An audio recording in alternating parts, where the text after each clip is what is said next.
So with your permission, I will start.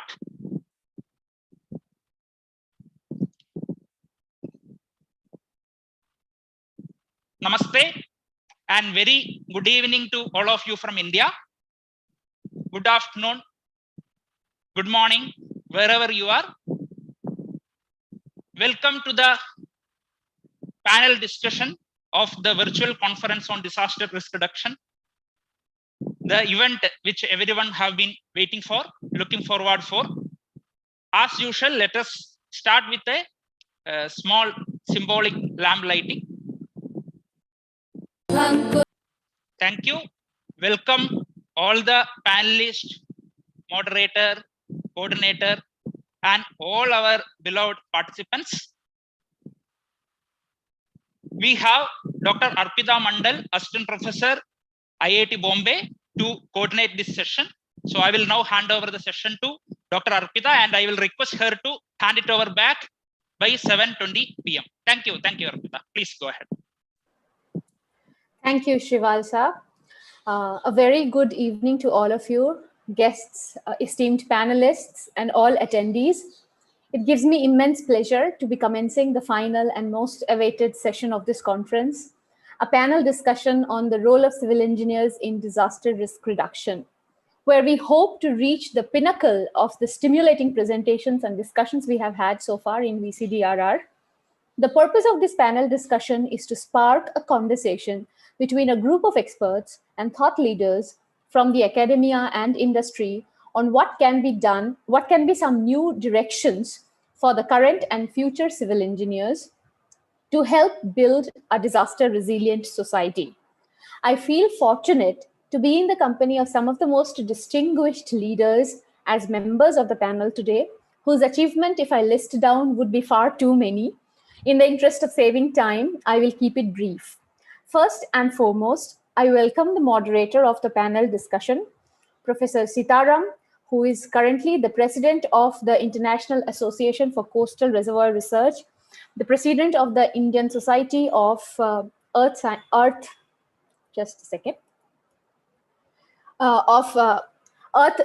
Technology, who is also currently the director at IIT Guwahati. He was a senior professor in the Department of Civil Engineering at IISc Bangalore, and that brings very fond memories to both Shivalsa and I, and other alumni if present here. He's the editor-in-chief of the Springer Journal Transactions in Civil and Environmental Engineering series. It's a book series, not a journal, I beg your pardon.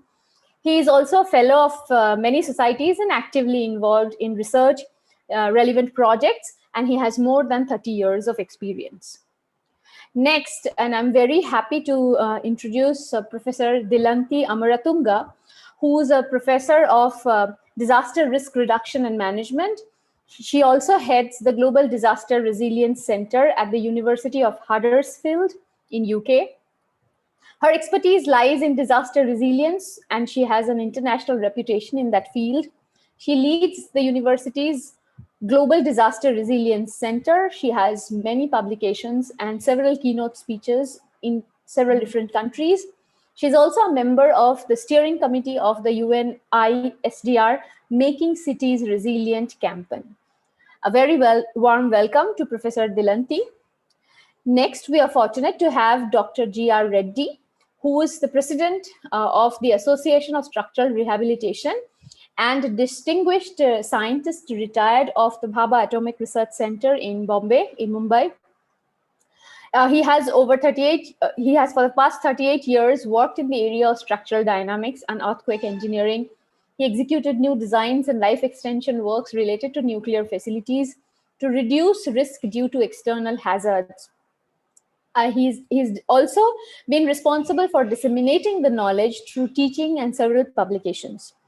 His subject domain expertise is structural rehabilitation, dynamics, and resilient infrastructure. A very warm welcome to you, sir.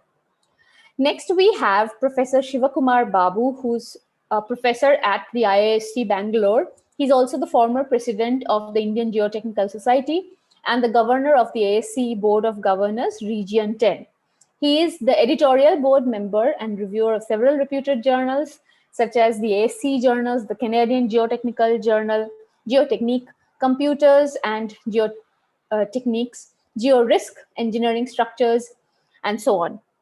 His expertise is on risk and reliability applications in geotechnical engineering, geotechnics for disaster mitigation. A very warm welcome to you, Professor Babu.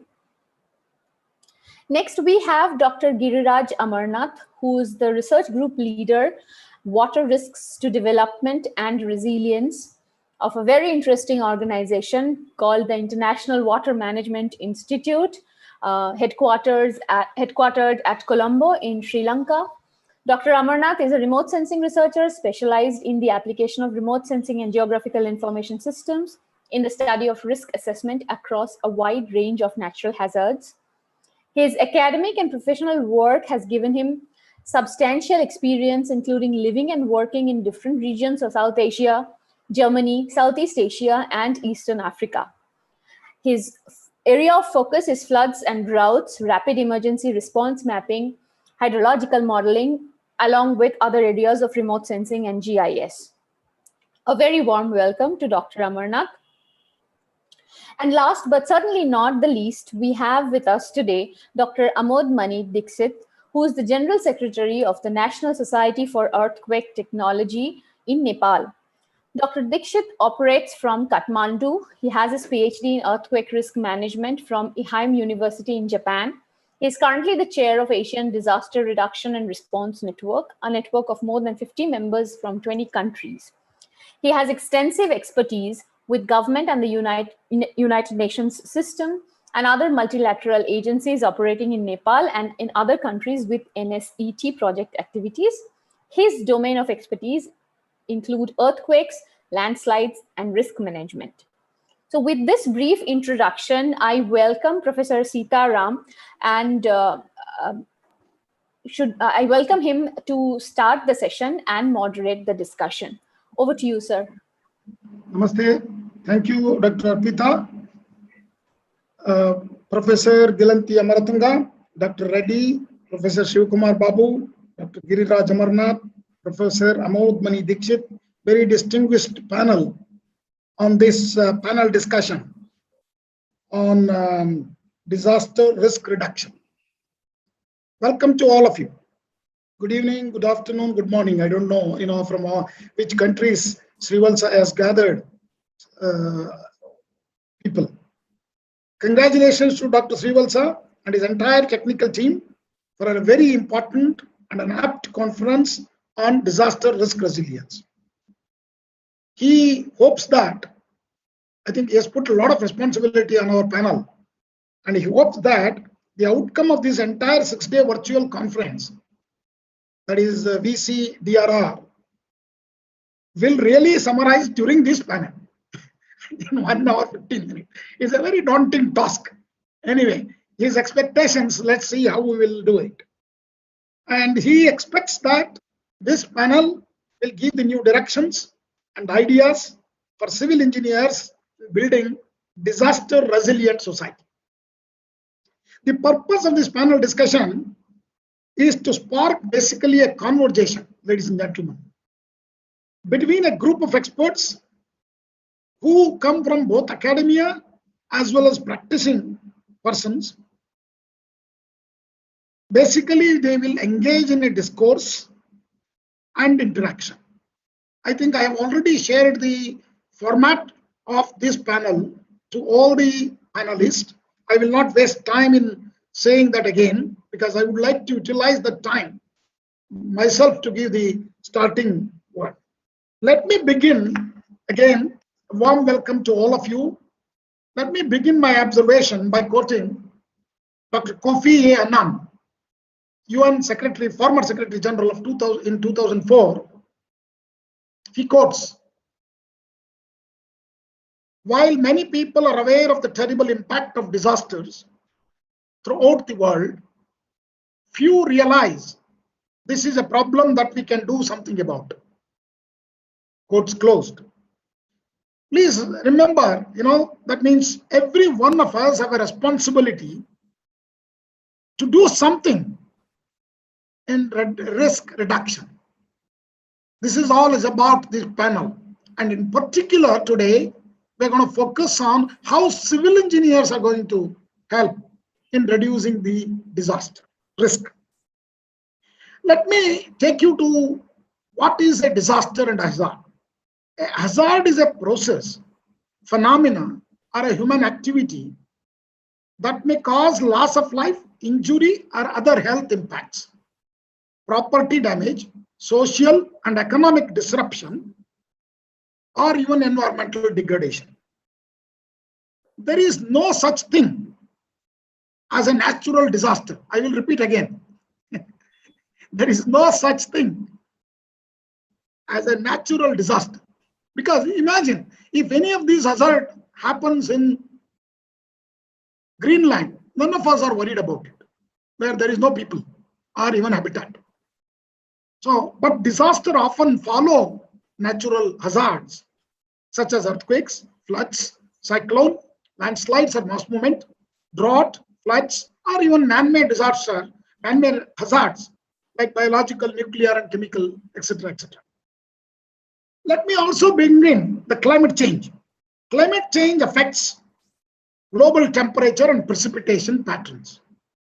These effects, in turn, influence the intensity and, in some cases, the frequency of the extreme environmental events such as forest fires, hurricanes, heat waves, floods, droughts, and storms, and even landslides, earthquakes, etc., etc.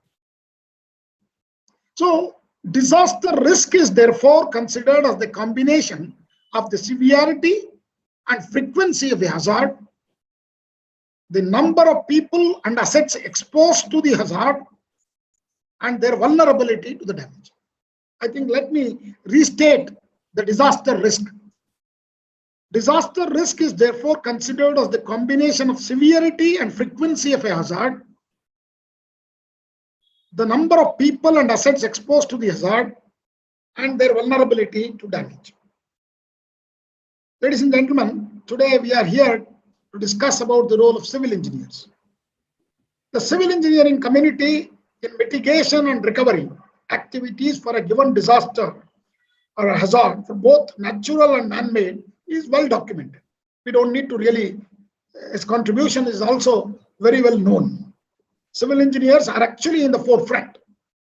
Keeping in view of the above facts, it is being rightly said that a civil engineer can save more life than a doctor. Okay. By providing a safe built environment with uninterrupted and safer provision of services.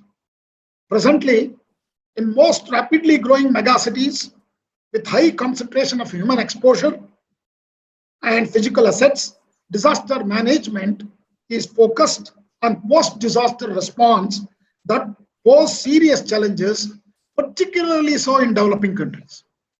Even in India, we are mostly worried about post-disaster management.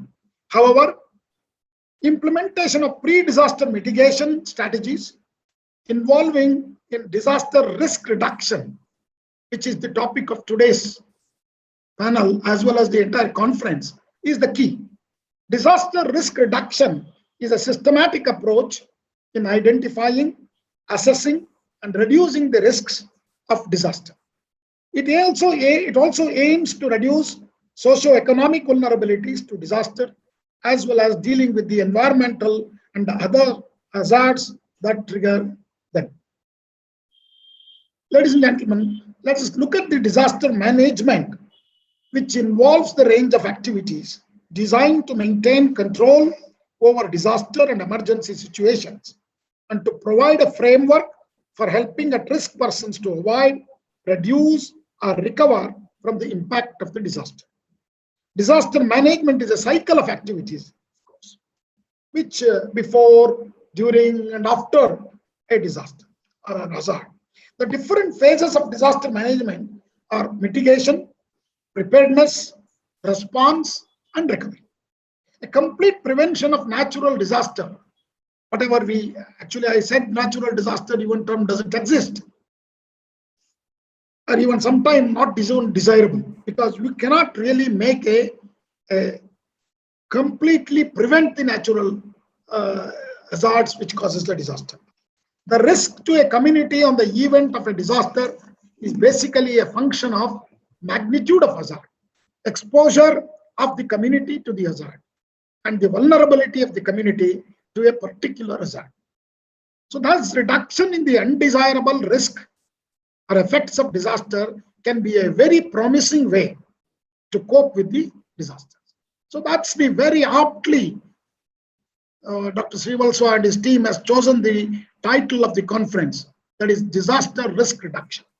Civil engineering play a crucial role by contributing to the disaster risk reduction in many ways.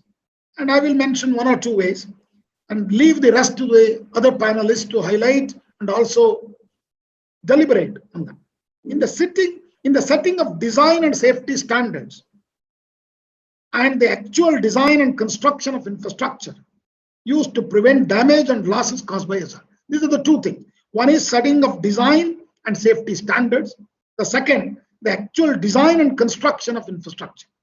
Civil engineers have been in the forefront in developing safe built environment, public policy, global performance-based codes and standards development, and also research and development agenda as a mitigation tool to combat with various disasters.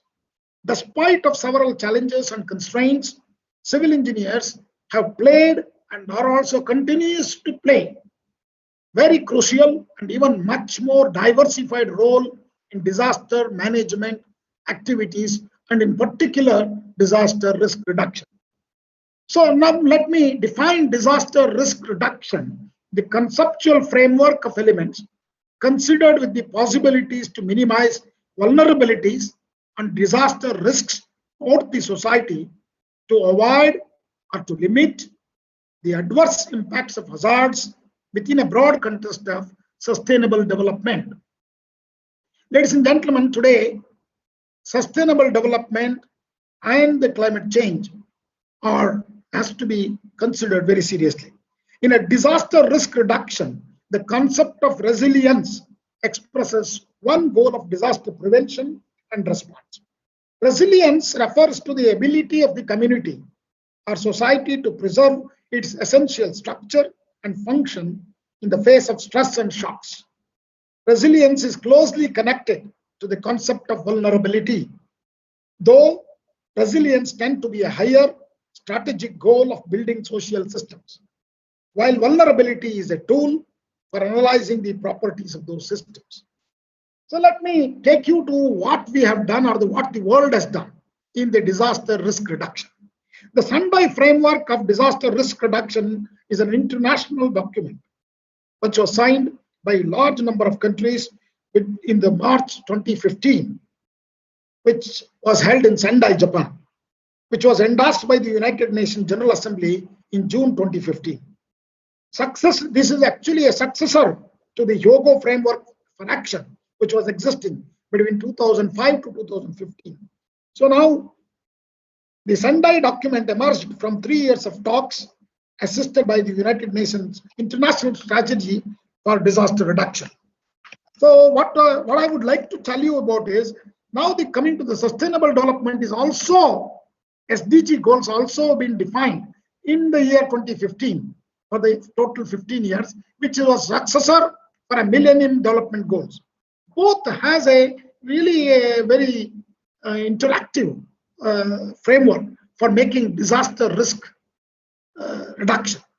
So the Sendai framework basically sets 4 specific priorities: understanding disaster risk, strengthening disaster risk governance, investing in disaster risk reduction, enhancing disaster preparedness. So please note that myself and Dr. Valsa has actually brought out a book on disaster preparedness for the nation, for India. So we said preparedness is the key. That means you have to make every people or every citizen to understand that they are prone to hazard. They cannot be complacent. So to support this, the outcome of the goal of Sendai framework, there are many steps. Now, the document highlights, I will not go into the details because I would love to hear to my colleagues who are on this panel. So the UN, there is one more document which I wanted to highlight to you, which is very important for those who are in this audience, which is the United Nations Global Assessment Report what is called as GAR report, GAR, on disaster risk reduction, is the flagship report of the United Nations on worldwide efforts to reduce disaster risk. The GAR is published biannually by the United Nations Office for Disaster Risk Reduction. That means it's continuously getting updated. Please note that. And it's the product of contributions of several nations, public and private, disaster risk related science and research, and amongst others. So this is a fantastic resource for the people who are working in disaster risk reduction area. In terms of losses, severe inequalities between low and high income countries persists. Please note this. This is what Madam also wanted to talk about, the economic losses, because there are several inequalities from a developed country to an underdeveloped country, bearing the greatest relative cost of disaster, because economics is also the very key. Yeah, Human losses. Yeah, I'm finishing in 1 minute. Last 1 minute.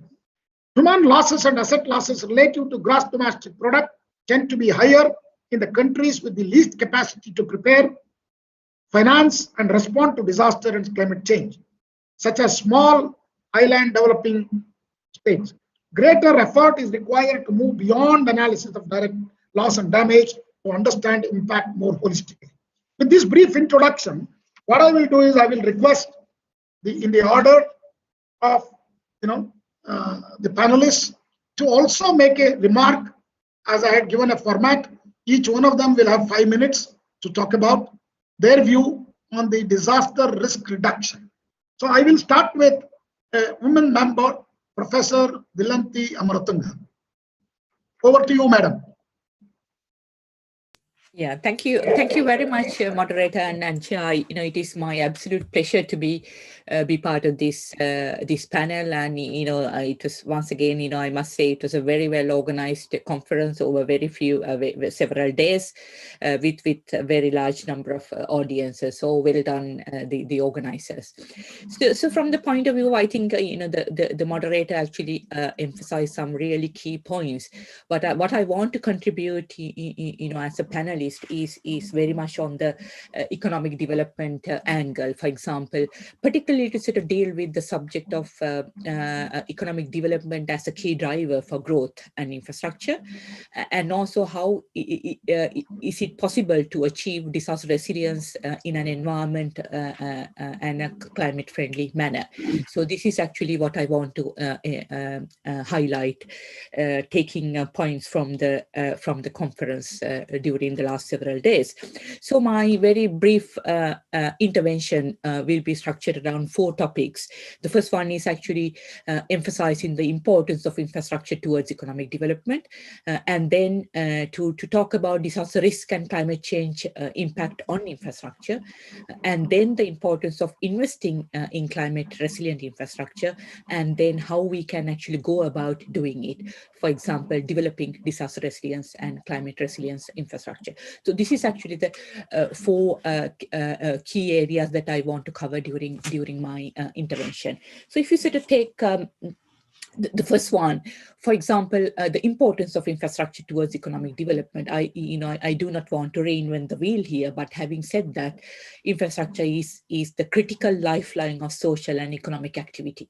It connects communities, industries, and markets with essential services for the operation of daily lives. I think that is what the starting point is. And also, infrastructure, in my view, has a two-way relationship with economic growth. What are they? Infrastructure actually promotes economic growth, and also economic growth brings to about changes in infrastructure. So it actually go in hand in hand. If you to go to the statistics of infrastructure and economic development, it says that US $94 trillion in infrastructure investment are required by 2040. So you can imagine the size and extent of the development that is needed. But with that, the low and middle income countries around the world need to invest annually around $1 trillion between, and that is actually between 3.4 to 5% of the entire GDP on infrastructure. So this is actually the importance of infrastructure towards the economic development. So if you sort of actually move on to disaster risk and climate change impact on infrastructure, again, during the conference, there were some really good discussions, talks, presentations around climate change and multi-hazards, early warning, and so on and so forth. So, it has already been emphasized, but in terms of summarizing the key points, I would like to say that the infrastructure has a dual effect with disaster risk and climate change. For example, disaster risk cause serious disruption to infrastructure. Of course, that is why the role of the civil engineers have become very, very important in the current climate. And also, having said that, the poor and low quality infrastructure can drive the climate change related disasters. Again, adding climate change as a contributor towards disaster risk. So in that sense, the natural shocks are among the leading causes of infrastructure disruptions. And they directly impact on people and actually create at least a loss of US $90 billion per annum.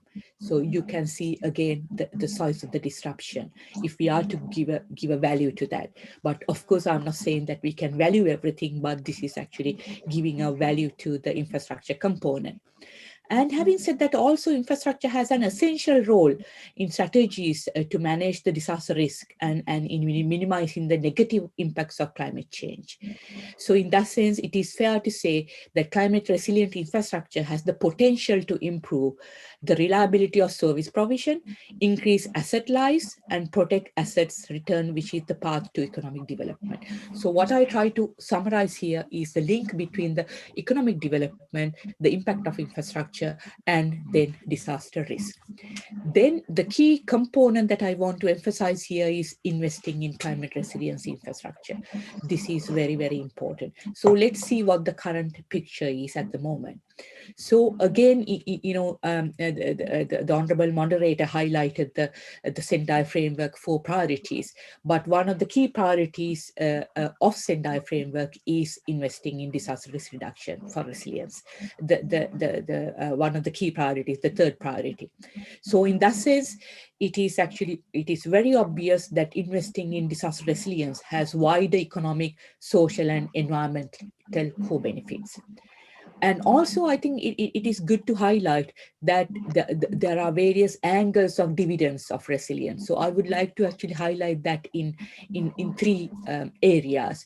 For example, the first dividend that I want to put forward as it actually provides immediate and long-run losses and damages that disaster risk reduction measures can prevent.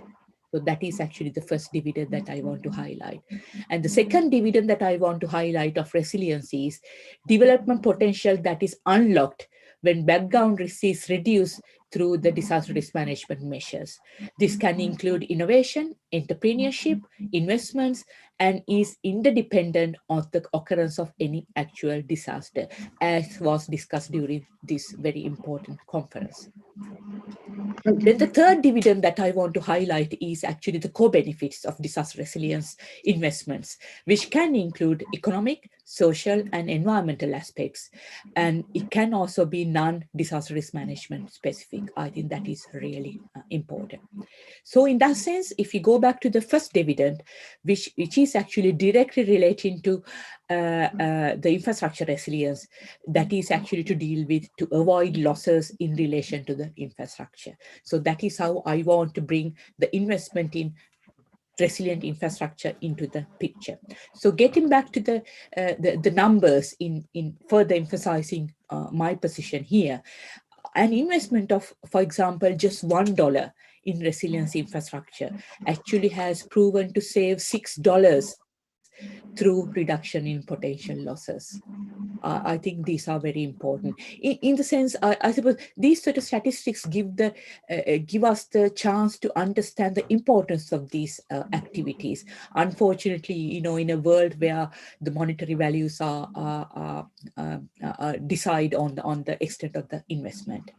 So, and also it is very clear that there's a clear lag in investment, irrespective of the return. There's a clear lag in investment in disaster resilience. For example, when an amount of $1 is spent on enhancing disaster resilience, about $7 is spent on disaster reconstruction. So this is actually again an issue. So this actually links to the fact that the majority of disaster risk management related to development financing remains for emergency response, unfortunately, rather than for investment in resilience. So that is why I suppose instead of $1, $7 is spent on emergency response.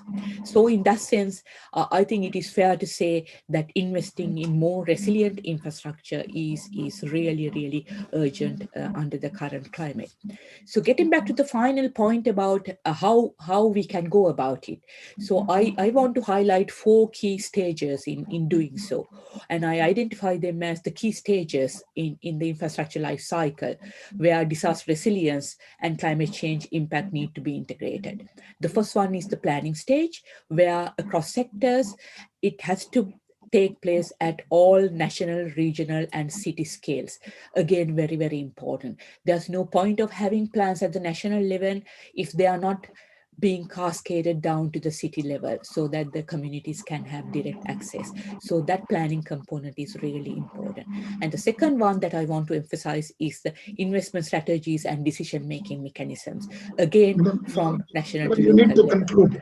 Yeah. And the third point is design options, and finally the monitoring and auditing. So these 4 categories is really important in emphasizing and deciding on the way of economic investment in disaster resilience for climate resilient infrastructure. Thank you very much. Thank you, madam. I think let me straight away go to Dr. Reddy, who had extensive experience in very, very important long life structures, particularly the nuclear structures. Dr. Reddy. Yeah. So good evening to panelists and the moderator and all the delegates attending this panel discussion.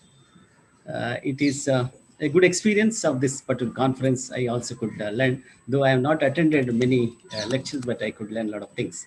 So my, because time is very short, because allotted time is, only 4 or 5 minutes. And also already we have taken sufficient time. We should give a lot of time for the members, the delegates to have more discussion.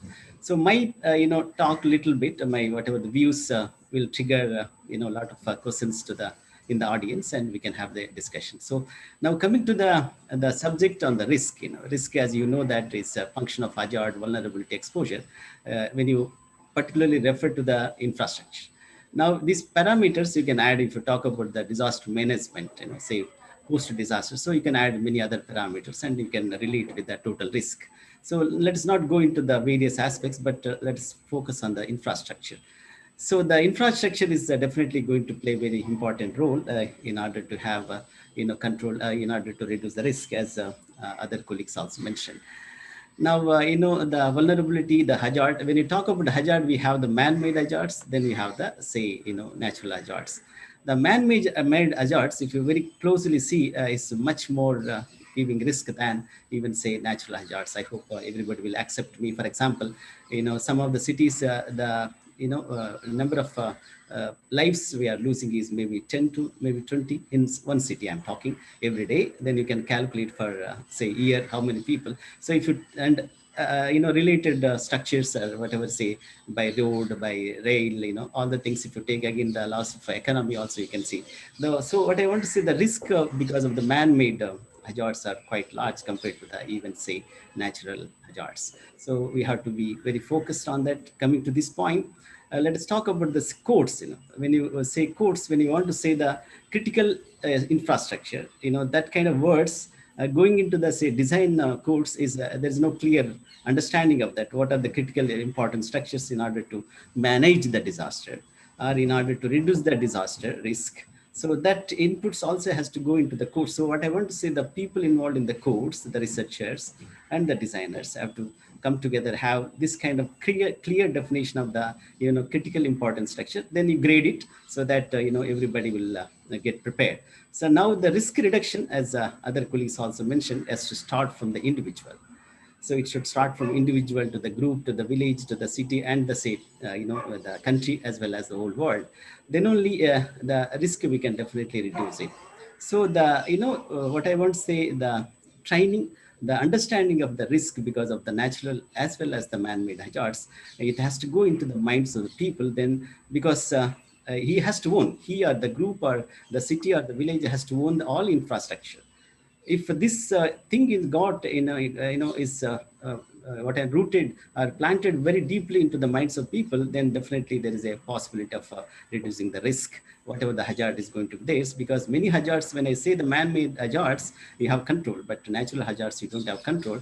But the risk, as I said, that is because of the man-made is quite large. So definitely we have to take both of the things, natural as well as say the man-made. Now coming to the natural hazards like floods, for example, floods and droughts. In my talk, I also mentioned nature is not biased with anybody, any country or any village or anybody. It's tried to give all the resources required for a better life of the human being.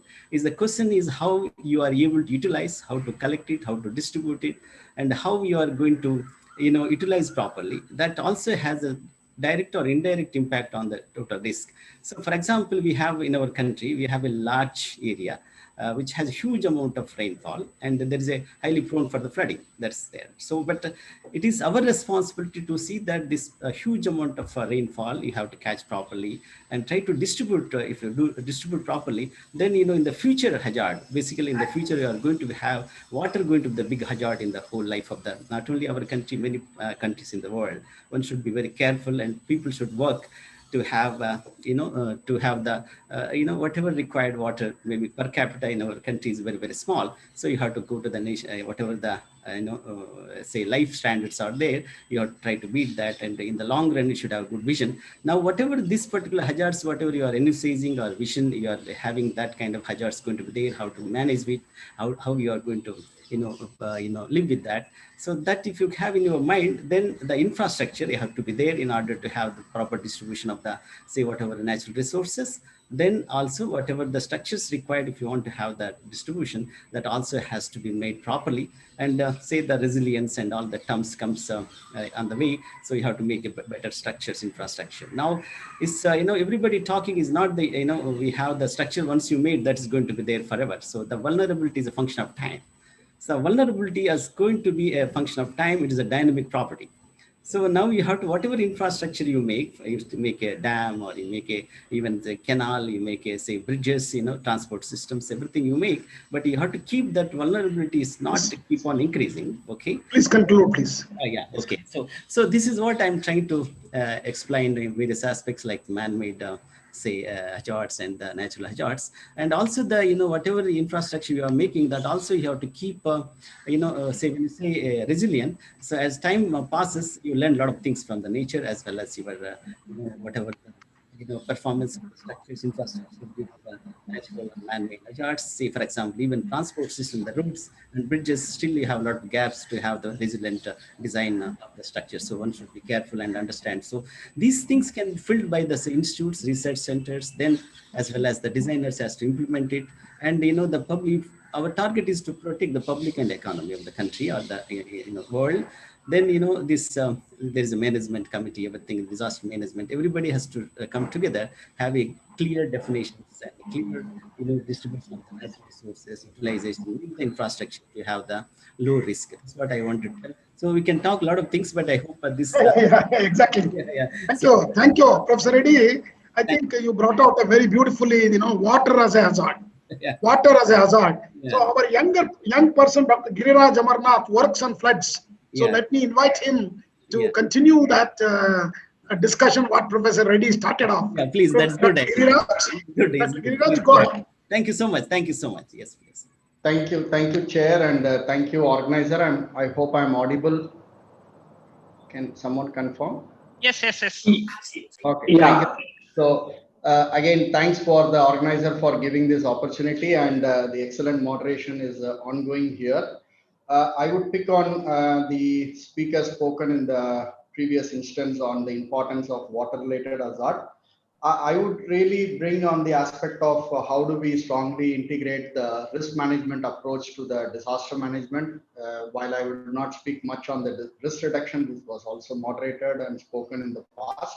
I think risk management is a very important step while we are increasingly focusing on risk reduction measure. There is a clear need of developing a very proactive approach, focusing on designing the technologies, the need for advancement in understanding and quantifying the water-related risk for a variety of reasons to understand where the areas that needs future prevention and also mitigate the risk exposure, like Dilanthi spoken about the infrastructure resilience, identifying the investment corridors. Those are the important areas where the future advancement in understanding the climate change data, understanding the adaptation needs for the communities, and also identifying the mitigation measures that needs for the future infrastructure or the resilience measure we need to do.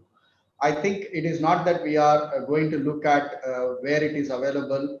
It is important to focus on the best practices that are available from different part of the world. For example, Asian Development Bank and World Bank look a lot more on the promoting risk reduction, developing a lot of analytical tools and knowledge products for the policymakers like Disaster Management Agency, what they call as a climate screening tool. This will help them to look at large scale investments where that can be happen. And there are different screening tools that helps them at different stages of risk levels are there. So if there is a very high risk, then the projects will not happen. They will look at some mitigation measure. For example, if someone want to construct a school and they are just closer to the proximity of the river, they might need to first develop an embankment. Without that last part of the developing countries, this adoption of such guiding principles are not followed. So promoting risk reduction using technology is very important. And equally, we also need to look at the middle or the larger milestone on promoting incentives to the communities as well. If we talk about the emerging topic of nature-based solution, again, we talk about co-benefits like also the other speakers spoken about. We talk about wetland conservation that can help them to store a lot of flood water and use those flood water to use it in the dry zone or for the drinking purposes, and also recreate your tourism and other structures. So there are a lot of co-benefits and providing incentives to the communities who want to manage and maintain that quality. That is very important. And also try to link, establishing the link with the climate change adaptation. So while if you look at globally, 95% of the budget is going to the mitigation, clean energy, solar technology, a lot of pollution related aspect, but roughly about 5% of the budget is on the adaptation as per the UN environmental program report. So how do we rise more convergence between the mitigation adaptation program is again an important area that we need to look at. For example, the lot of countries are promoting importance of forecast and early warning. While you look at that, equally you could also look at co-benefits of mitigation, like establishing a large solar panel where the communities can able to access the energy. Communities would be able to promote water resource management, like providing the right amount of water for a specific crop. You don't use excess water. The groundwater depletion can be mitigation. So rather than we look at only the silo aspect of disaster, agriculture, water sector, we need to look at convergence there of understanding both mitigation and adaptation here.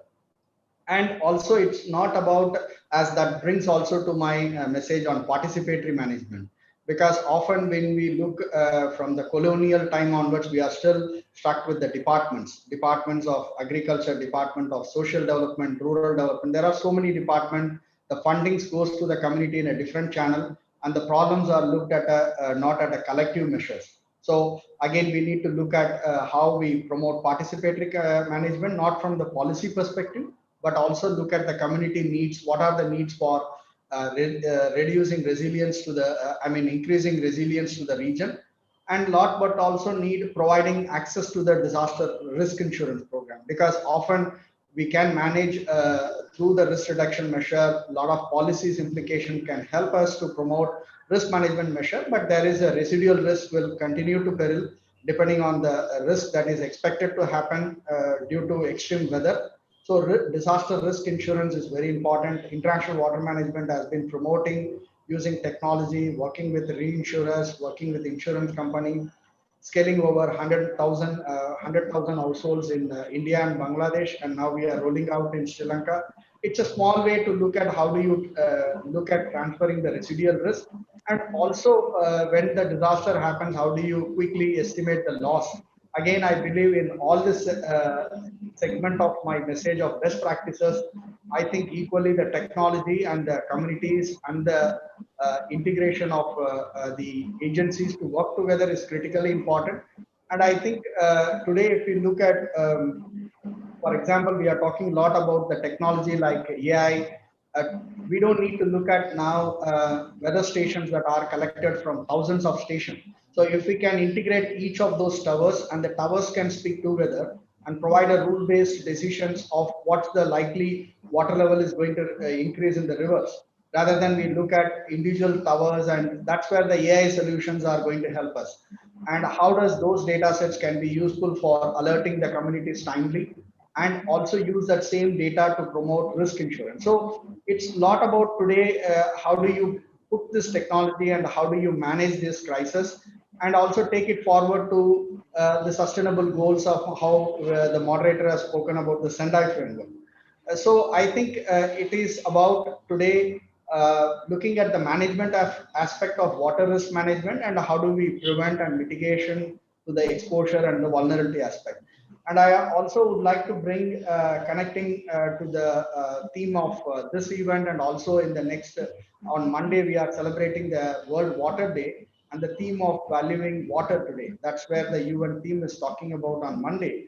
And here we need to really look not just again disaster management, we look at water security, the aspect of water scarcity in the dryland ecosystems or any part of the world, including the urban system.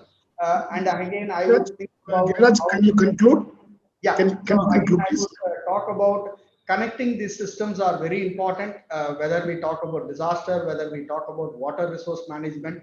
I think there is a need for inclusions of this technology, inclusions of community is very important. Therein we talk about at a system level, we talk about risk reduction, and at a policy level, risk management need to be fundamentally looked at. So with that, I stop here, and again, thanks for giving this opportunity. Thank you, Dr. Giriraj. I think you made a very important point of artificial intelligence and data, and all those are very, very critical in evaluating the risk. So now I will request Professor Shivkumar Babu, who is an authority and actually on reliability and risk, so to give his remarks, please. Thank you, Professor Sitaram. I'm very delighted to be on this particular platform. I think the moderator has posed a very important question, and I would like to define on, we have been talking about resilience, and we know that it needs to consider the resistance to unusual shock, or even the ability to quickly respond to a given situation. And there is a considerable amount of literature on this, and how do you handle this, understand the resilience. And also there are some guidelines that are coming up. And what I realize is that some of them need to be quantified. Particularly this is, I'm talking in the perspective of academicians, professionals and practicing engineers, as well as policymakers. We need to characterize, say, for example, robustness. Of course, we have methods. How good is the system, rapidity with which the systems can recover. The redundancy is so important, because we need to have what is necessary redundancy. It's well qualified or quantified in probabilistic methods. And resourcefulness, of course, is very important when you're talking about resilience. And it has to integrate with, it is actually because it relates to many dimensions. One is we may do a lot of technical aspects, so technical things. Then the organizational structure, which I think, which will really talk about the way that the system responds in terms of emergency preparedness and all of that. And even the social impacts that it can have, is where we need to have interaction with social scientists because the hazards can have a lot of impacts. So even economic in terms of policymakers. So the balance of the economy, development, and climate, I think it's quite complex. I think previous speakers have spoken about from structural engineering and water resource perspective. I would like to talk about geotechnical perspectives. We should realize that all the disasters happen on the ground. Whatever climatic effects, whatever you talk, it happens on the ground. And if you don't understand the ground response for any hazard, whether it can be earthquake, it can be anything. And then most of these problems are interdisciplinary in nature. So this is where the concept of interdisciplinary engineering has to come in. Civil engineering alone cannot, I mean, with the current curriculum that you have, it needs to take a few more, we have to expand the boundaries, and we need to have a lot of understanding of the hazards and analysis, loss estimation, particularly when you're talking about insurance and other groups of companies. Then we have to integrate with sustainable development goals. So we need to have the sustainability. And people clearly need to understand what is the difference between sustainability and resilience. And we need to have optimization methods, the risk and reliability methods. There are so many approaches. In fact, previous speaker talked about data analytics and AI and all of that. So it is required, and I'm sure that the current generation will pick up those things. And we have guidelines on this, but then is it to what extent we are practicing it? Like I have seen in the Kerala, the very important thing in these disasters is that you need to develop physical mechanisms, understand the mechanics of failure, and that need to, which can be a forensic analysis, and it needs to be considered and combined to make multi-hazard assessment. For example, what happened in Kerala was both flooding and landslides. Then it impacted so much. And if you really have good concepts of resilience built up, back calculating all of this, what did you understand? So definitely it leads to better engineering approaches, because maybe 1 in 50-year flood or rainfall we can always handle. We can come up with better design procedures and construction options, because that's where the engineering comes in. So better way of obtaining excellent response from community. In fact, the community response is so important. And so we need to have better models of risk communication. Like I know that we have been using mobiles a lot, and people have been talking about connecting mobile, all the mobile networks and all of that. So how do you really create this risk communication models? Yeah, so you have a lot of geotechnical methods, reinforced soils, geosynthetics, and geoenvironmental engineering is another thing, because greenhouse gas emissions from landfills have been a very problematic. You need to involve younger generation. You need to have simulations of hazard response recovery. It is possible, because we know now from COVID we could do that. So biological hazards we could handle. So why not the natural hazards, or even the common hazards that we see? So I'm sure that it's very useful. Thank you very much. Yeah, thank you. Thank you, Professor Babu. Yeah, Professor Babu actually talked about one of the aspects of multi-hazard. So our friend from Nepal, Professor Amod Mani Dixit, is there, where in his country there could be different kind of hazards can come at the same time. So we would love to listen to Professor Dixit on his view on the disaster risk resilience, please. Thank you very much. It is absolutely an honor for me to be invited to talk in this important session. I agree with all that has been said. I am representing here 20 countries, 56 institutions who are at the front, and one of their strategic objectives is to enhance the range of knowledge and practice on resilience. This is a very tricky question. And you started with Professor Sitaram with a definition. The definitions are all good. The problem is that there is not a common understanding of the same definition, especially in the developing countries. India, which it's all might and the science and technology, you are trying to put the man on distant planets. So there is no question that the engineering consider the resilience consideration. But the problem is that the area where the knowledge is working is too narrow. Consider that in India, or in Nepal or in developing countries, more than 75% of the infrastructure or the buildings or your health posts, they are out, they are non-engineered buildings. They are not the buildings that are designed. So the vulnerability lies there, and we have to take care of the resilience there. The difference in understanding is very difficult. Nobody, I mean, I have not found across any graduates of civil engineering who could actually interpret the code as a statement of the acceptable level of risk rather than simply a mere coefficient or a standards of the materials and the process. So this common understanding is very difficult, and this is one of the big problems. The other problem that I see is that, there is a huge divide between the understanding of the policymaker. There is a disconnect between the science and the policymakers as well as the scientists to the people. The knowledge is not permeating down to the people. And that's why the majority of the people with their infrastructure, with their village level infrastructure, or even the national level infrastructure, they are not able to withstand the forces of nature. This can be ameliorated, but it is a big problem. And what we are used to having solutions without understanding the problem.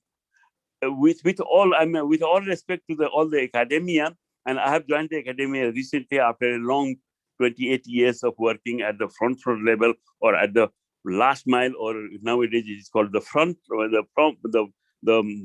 first mile.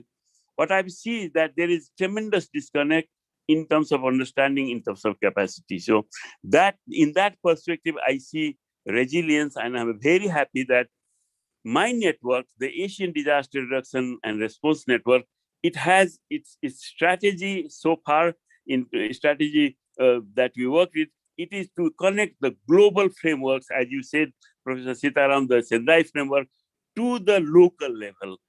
Connect the global frameworks, be it disaster, be it development, be it climate change, be it urbanization, to the local level, interpreted to the people there, and the grievances or the problems and the local voices amplified to the highest level, to the level of the Asian ministerial or Asia Pacific ministerial meetings that is organized every 2 years.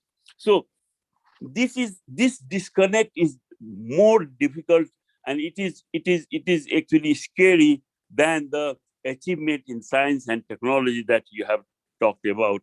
I can talk a lot about the problem. I see that the knowledge is available, but it is not working. The implementation is a huge problem. You talked about the multi-hazard situation. We are so silo-based and so isolated from each other that the physical science is totally disconnected from the social sciences. And the result is that people are continue to be suffering. And that's why recently, because of this, thanks to IIT Roorkee, on a larger perspective, and with the help and guidance and direction of the Indian government, we have established what we call the SADRI. It is South Asian Association or Alliance of Disaster Research Institutes. I represent there as from Nepal, and we are tackling these very issues of cooperation, collaboration, innovation, capacity building, and amplifying the local voices. I'm talking very generally. I don't know much about, but this is what my submission. Thank you very much for listening to me, and I greet all the audience around the world for this opportunity. Thank you very much. Thank you. Professor Dixit, you made a very, very important point. We need to work together, collaborate with internationally, and also you highlighted the importance of the multi-hazard, particularly with a human face, yes, human touch. So that's very important. So let us take some questions. So there are a couple of questions to the, I don't know where it will go, but there is one question: how could we adopt strategies to combat disaster and what is the duty of the government.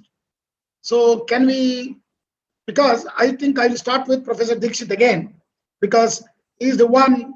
See, the question is, I will repeat again. How could we adopt strategies to combat disaster, and what is the duty of the governments? Duty of the governments.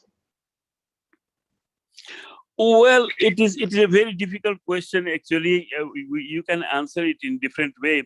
What we see is that the strategy is to localize the knowledge, to go to the place where vulnerability exists and try to solve the problem based upon understanding with the local context and the local, the nature of the problem. The problems are different in different ways.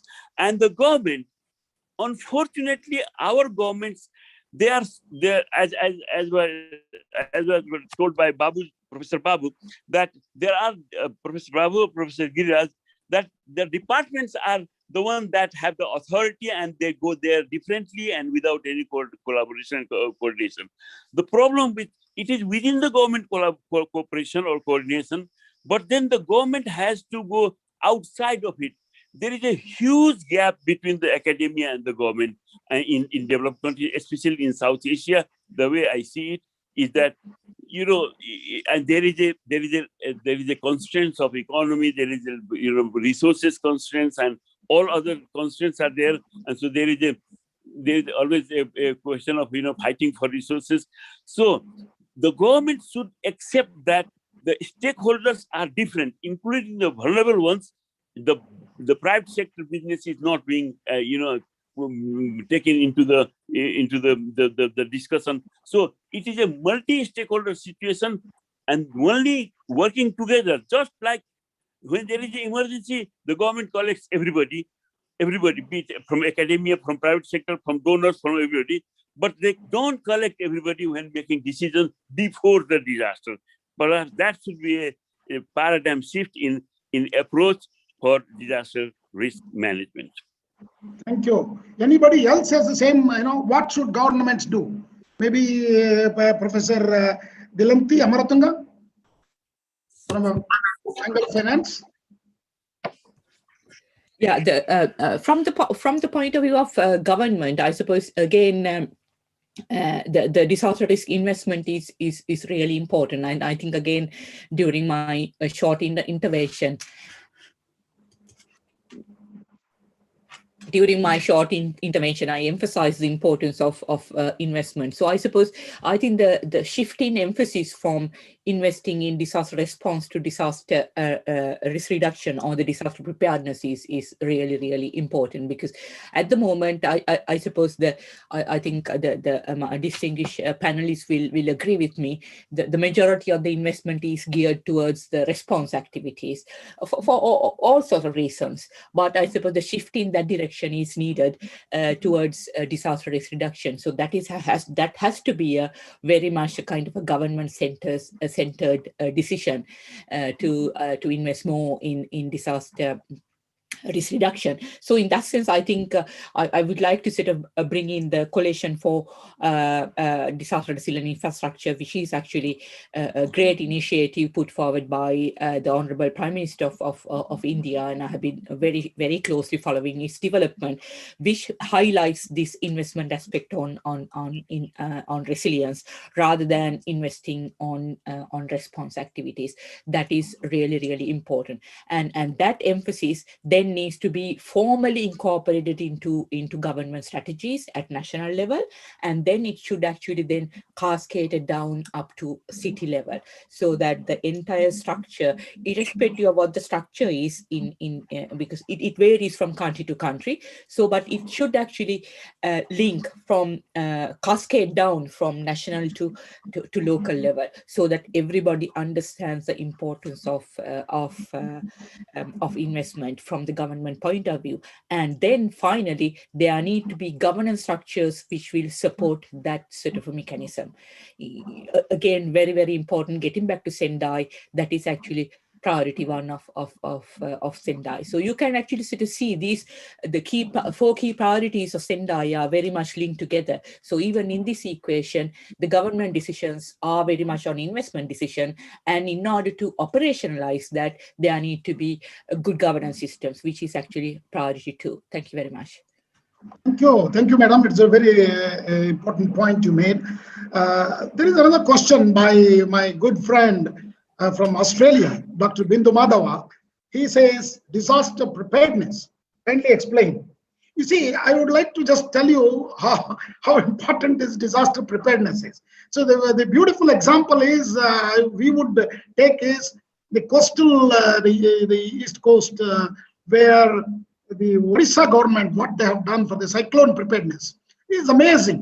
You know, the cyclone, for every cyclone preparedness, the kind of infrastructure they built along the entire coastline of Odisha, and also the awareness they've created among the people, and also give a warning right in time. But for a cyclone, definitely they can give, because there are excellent prediction models wherein, you know, we know exactly what time it's going to hit the land. You see, what the stage is, what is the beauty is, in 1999, in the cyclone which hit the Odisha and Andhra Pradesh, more than 15,000 people were killed. But much stronger cyclone which came just about 3-4 months back, not even one person was killed. See, that's what is preparedness actually brings you, makes you to really do this. This is the role of the government actually. See, what is a government has to be complemented. Again, the role of the government is to create infrastructure, create awareness, and create timely, message to the people, so that this is the time to move, vacate, and move and go into shelters, and you make yourself safe. So these are the kind of activities, which has to be done prior to an hazard going to hit, which is going to convert the entire thing to a disaster. So I think, this is a good example. I think Dr. Bindu Madhava, I hope I have tried to answer with one example, but there are very distinguished panel here. Again, I will request Professor Reddy to talk about, how do you do this in a nuclear kind of a disaster, if it happens to be, which is a man-made. How do you prepare community to really to face a nuclear disaster? Yeah, okay. See, can I share my screen, please, moderator? Just one slide is there. I just maybe. Yeah, you can share, sir. Yeah. You can share. Please go ahead. Yeah. Please make it quick. Yeah. We are running behind time. Yeah, I hope now you are able to see this my screen, please. Yes, yes. I just just make it. Yeah.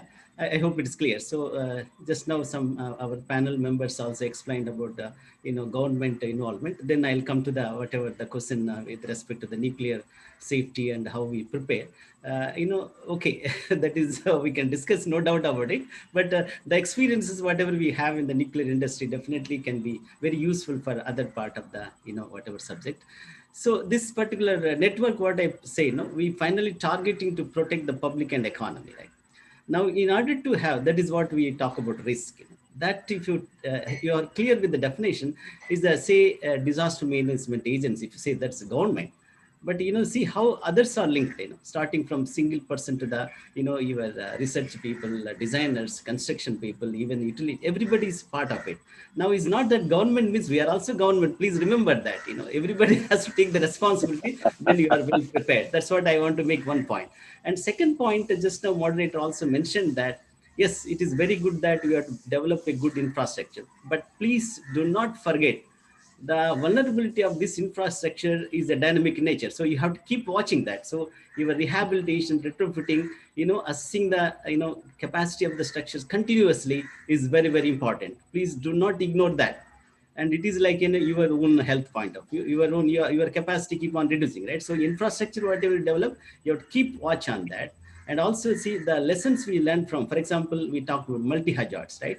So when the landslide there, the infrastructure, for example, bridges, what is the load coming on that, whether they are vulnerable or they have actually designed for that. So there is a big gap, you know. So what I want to say, these aspects has to go together collectively and try to have the better preparedness, resilience, redundancy, everything is going to be met. That point I want to make. Coming to the point of preparedness, see, keeping these particular topics in the nuclear industry, as you all know, that safety is very, very important. Definitely other, I also said man-made, say chemical or industry, whatever is there, road transport, everything is, you have a lot of risk and a lot of loss of life and all, it is there. But nuclear is a little bit different so than the conventional kind of hazards. So what we do know, you always ensure that the safety levels in terms of the, say, the mitigation point of view, the structural health point of view, they keep updating as per the lessons you learn. And also you see that whatever the structures, we are now talking about structures, the structures definitely is going to play a very important role on the, say, risk because of the nuclear industry. We keep the structure is as good as initially you designed and constructed. So that is the beauty, and that's a key point. That's a key point in the nuclear industry. So I just want to extend this. I think when that is a very heavily loaded word. So people try to understand that word, and it's possible. Everybody knows about it. They can definitely implement. If you understand that heavy keywords, then definitely you can have the resilience, good resilience, preparedness, and you have very, very less risk. So that is with respect to the infrastructure. You have to keep the structure as good as built here, even say 20 years, 30 years, 40 years, whatever time is service it gives, but still you ensure that the structure is as on today. And same time, the structure also you have to make more, say, resilient, because we understand more and more as the time passes because of the natural things, even say man-made things. So that also as a parameter you have to go. There the researcher, institutes, codes, everything come in the picture. I hope if I continue, it will take long time. So I hope I answered that. Thank you, Professor Reddy. Yeah, so the next question to Dr. Giriraj Amarnath: why governments are always seeking, this is one of the questions from the audience, why governments are always seeking public money whenever a disaster happens? So because I think he is involved with many of the flood and other related with the also different countries. So why government, why is not ready before, have any sufficient funds for such a eventual disaster? Or is it all the time you need to wake up and say, okay, we don't have money, we need to collect after the disaster has happened? Thanks, Professor.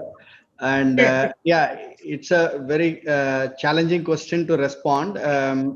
While I would say that it is not the government intention to collect money from public, there is always these legislations are done at parliamentarian levels to define what is your Disaster Management Act.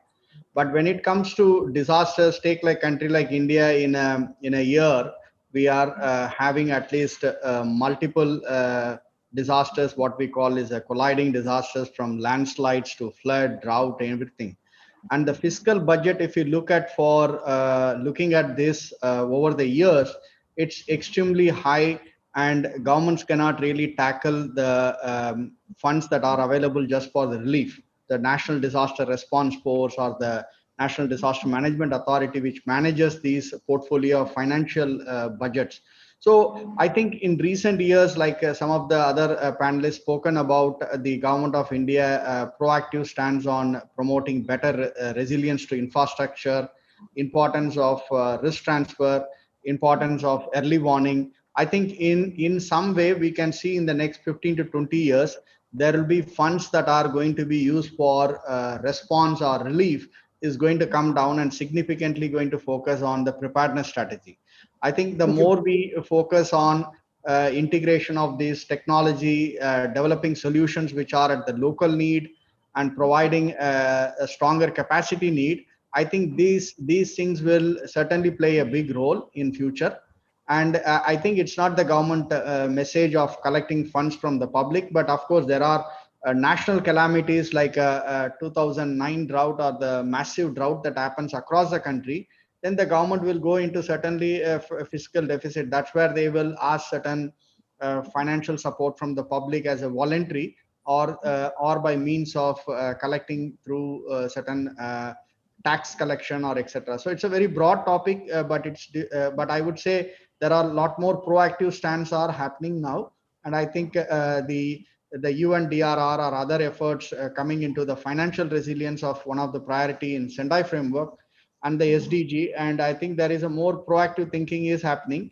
And I think that space will continue to grow in the years to come. Thank you. So let me pose the question from one of the audience to Professor Babu. How to improve the quality of research and development? And in particularly, I don't want to say India, but it could be anywhere. And also, one other question connected with that is also been asked by one of the other participant.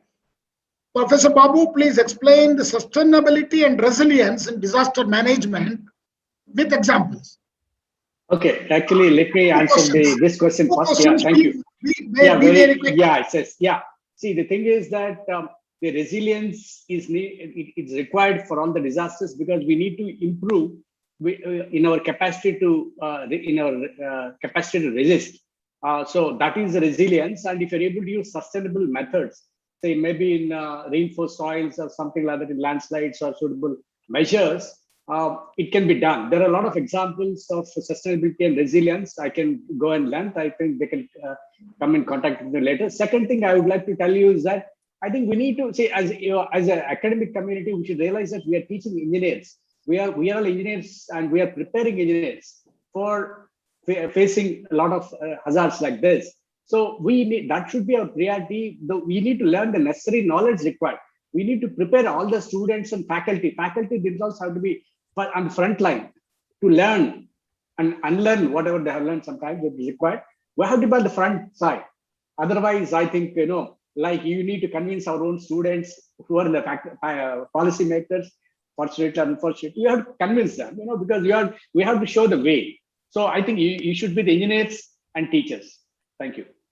Thank you, Professor Babu. But now I think what I will do is, I will ask a punchline from each one of you, only one sentence for every panelist, only one sentence. I will start with Professor Reddy. Professor Reddy, you say about disaster risk reduction. What is your punchline? One sentence, mein aapko bolna hai. Okay, I think that is see, I always say that, if you want to reduce the risk because of any hazards, so it should start from individual. Okay, and see that you own everything. No? Now we are talking, the topic is the structure. Thank you. Only one sentence. Yeah, you own your structure with respect to the risk reduction. That's what I want to say. I hope that is conveying the thing. Professor Dixit, punchline of your message for the panel. Professor Dixit, I think he's not there. Professor Dr. Giraj. I would say identifying and measuring disaster risk is very important so that we talk about informing people about the risk more often. Thank you. Dr. Dilanti Amaratunga.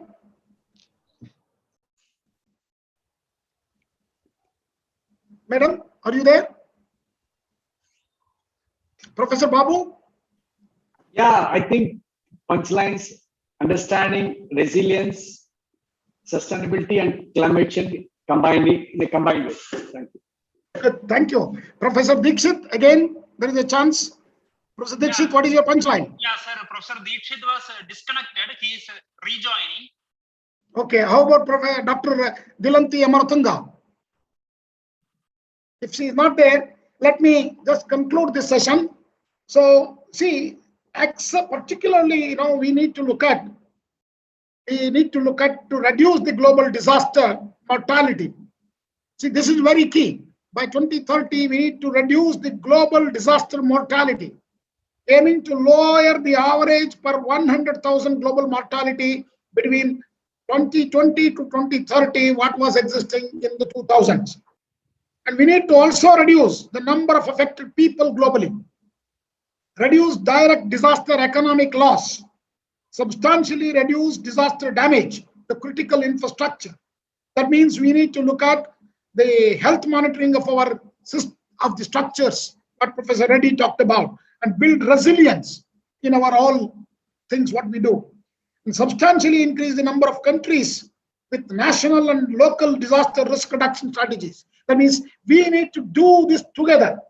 So thanks to Honorable Prime Minister Narendra Modi to bring all the Asian countries together on the disaster risk reduction. This is a great leadership which we saw. Substantially increase these number of countries with national and local disaster risk reduction strategies. And also, there is a very necessary for an international cooperation for developing countries to adequate and sustainable support to complement the research and development in the developing countries. Substantially increase the availability and access to multi-hazard early warning systems. We are now, we cannot be saying cyclone, I will handle it separately, and earthquakes, I will handle it separately. We need a multi-hazard early warning systems, ladies and gentlemen. With this last word, I would like to thank the organizers for giving this opportunity for us to deliberate, discuss on the disaster risk resilience. So over to Professor Arpita Mandal to conclude the session. Thank you very much. Thank you very much. The discussions were indeed very stimulating. To sum up, we came to know about a lot of global and regional frameworks, such as the Sunday framework, or we are now aware of international agencies who are working towards disaster resilience. Some of the documents which have been referred by Professor Sitaram, he also mentioned those references in the chat box. So if the attendees are interested, please go ahead and look up these documents further. I think one takeaway which Professor Sitaram rightly summarized is that we do need to include a lot of in the way we approach civil engineering, and because the risks are multi-hazard, so therefore our approaches cannot be what it used to be, considering individual events alone. There were also interesting points on how we can integrate social sciences and participatory engagements, or even latest techniques on machine learning and artificial intelligence. We had some interesting perspectives on the economics of disaster resilience vis-a-vis disaster response. So with all these discussions, I hope that the attendees would now be more keen to learn about more technologies, more policies, more solutions towards a collective and comprehensive way through which civil engineers can prepare themselves and the society as a whole can be more resilient towards disasters.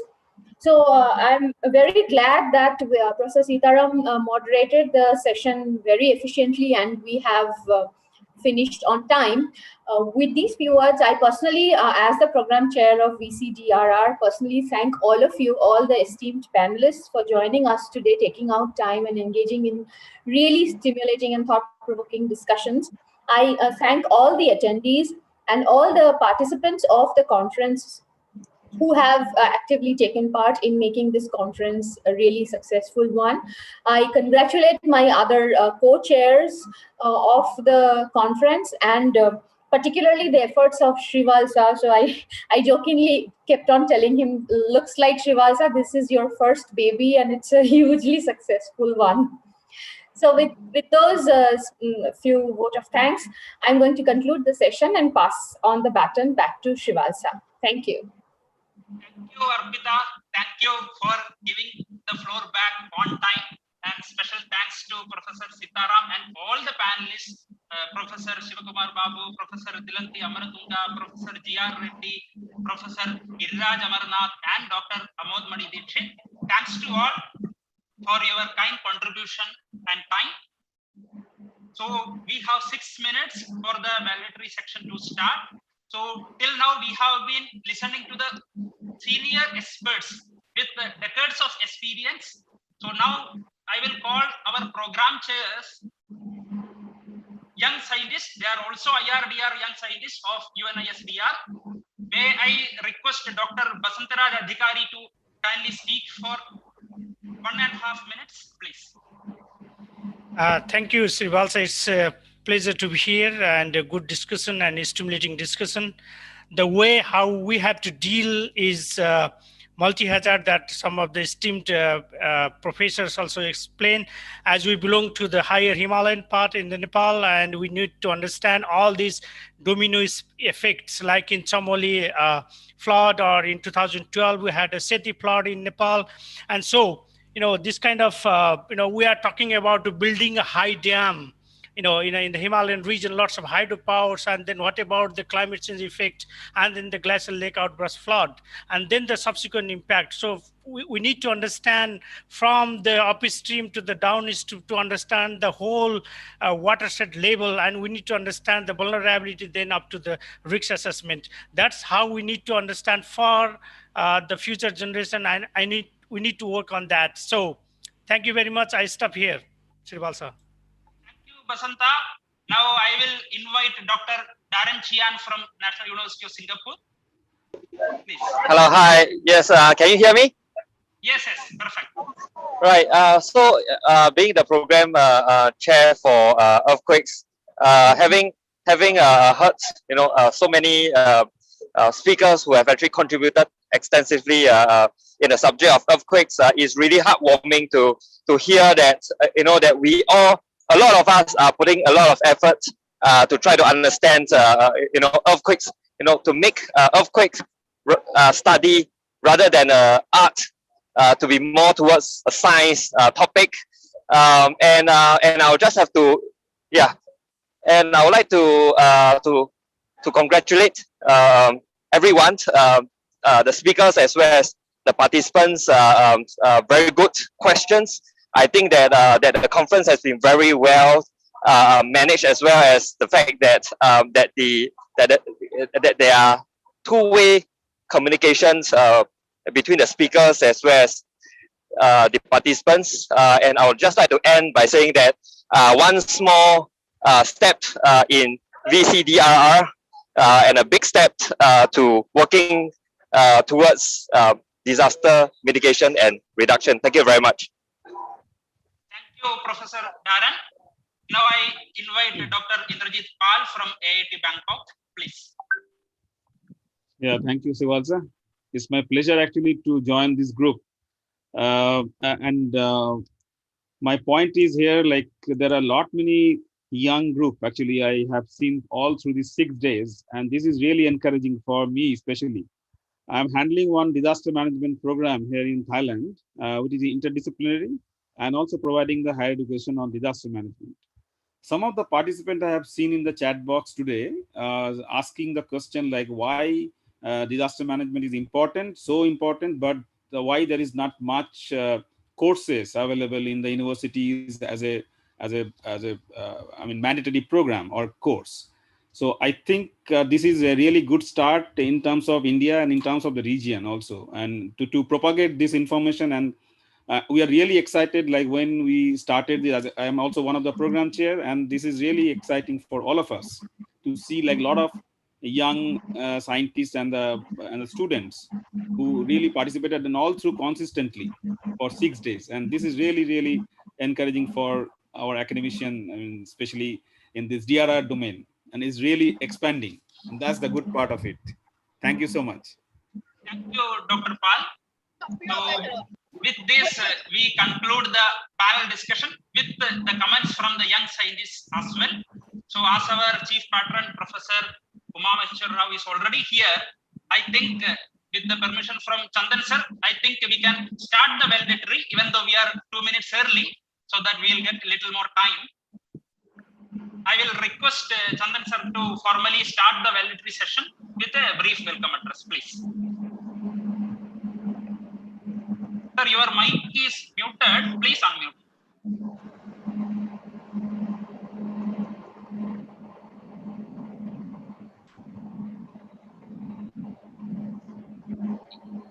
One minute, please.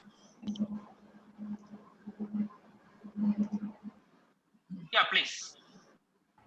Okay. So very good evening at locally here in Indian Standard Time, but of course all over the globe that who have been with us for the last 6 days. So it is time to not to just count the number, how many attended or how many sessions we had.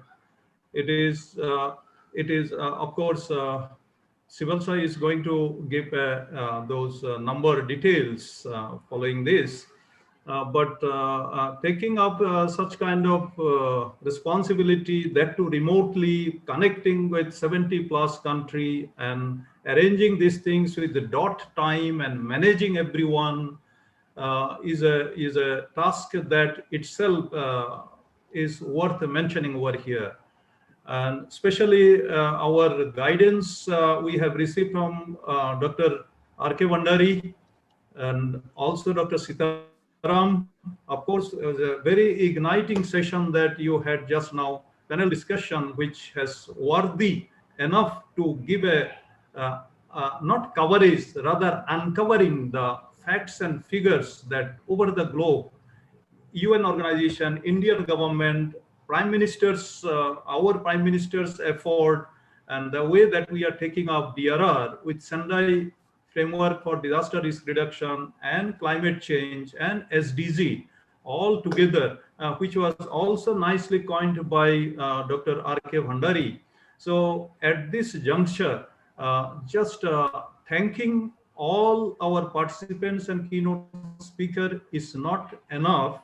But one thing is, I would like to just summarize my statement with a poem that I have written, if you allow me. Yes, please. Yeah, I can share that? Yes, please. Okay, I'm sharing. Of course, I'm not here has become poetic, but only thing is that it is a summary, nature versus disaster. Some part of this was told in the first and second day, but the rest of the things that which was there. So I read and then conclude this. Disaster is not nature made always. We can verily see the roots planted in our excessive nature hunting attitude, defying the basics of sustainable development.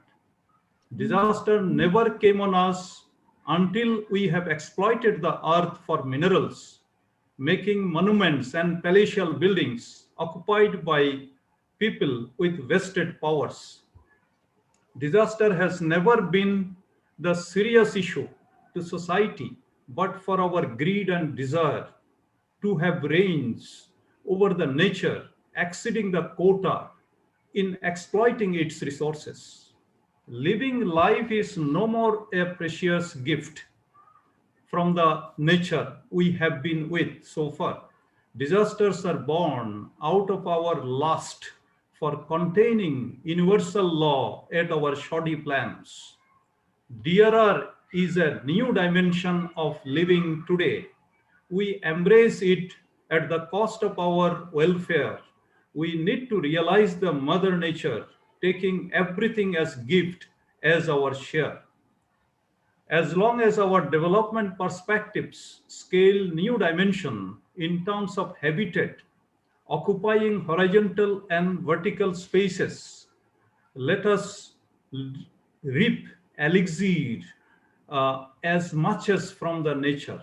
Let us realize to stand against those deviations among unassuming dynamics, disturbing ecosystem and environment, making life bent on sustainable development. Let each region embrace the world order suitable to the local flora, fauna, replenishing all that we are harvesting, making them suitable to the nature's care. Thank you. Thank you, Professor Chandan Ghosh. I formally welcome Professor Karanam Umameheshwar Rao, Director, NIT Karnataka, Suratkal, and also the Chief Patron of this conference to the valedictory session. May I request others to kindly mute your mic, please? Because we don't want to take the freedom from the participants. We want to request you to kindly do that. Thank you. I also welcome Professor Swaminathan, Head of the Department Civil Engineering, NITK, Patron of this conference. And welcome to Professor N.K. Samadhya, newly elected President of the Indian Geotechnical Society. And again, welcome to all the panelists, moderators, speakers, reviewers, authors, and participants present here. So let me briefly present a brief report of the conference. I will not take the effort to present a technical report because that is a huge task. I will just, looking back at the VCDRR 2021, a glance through the VCDRR. So this conference, as you all know, was supported and organized by National Institute of Technology, Karnataka, National Institute of Disaster Management, International Water Management Institute, Asian Disaster Risk Reduction and Response Network, Institute of Himalayan Risk Reduction, and Springer as the publishing partner.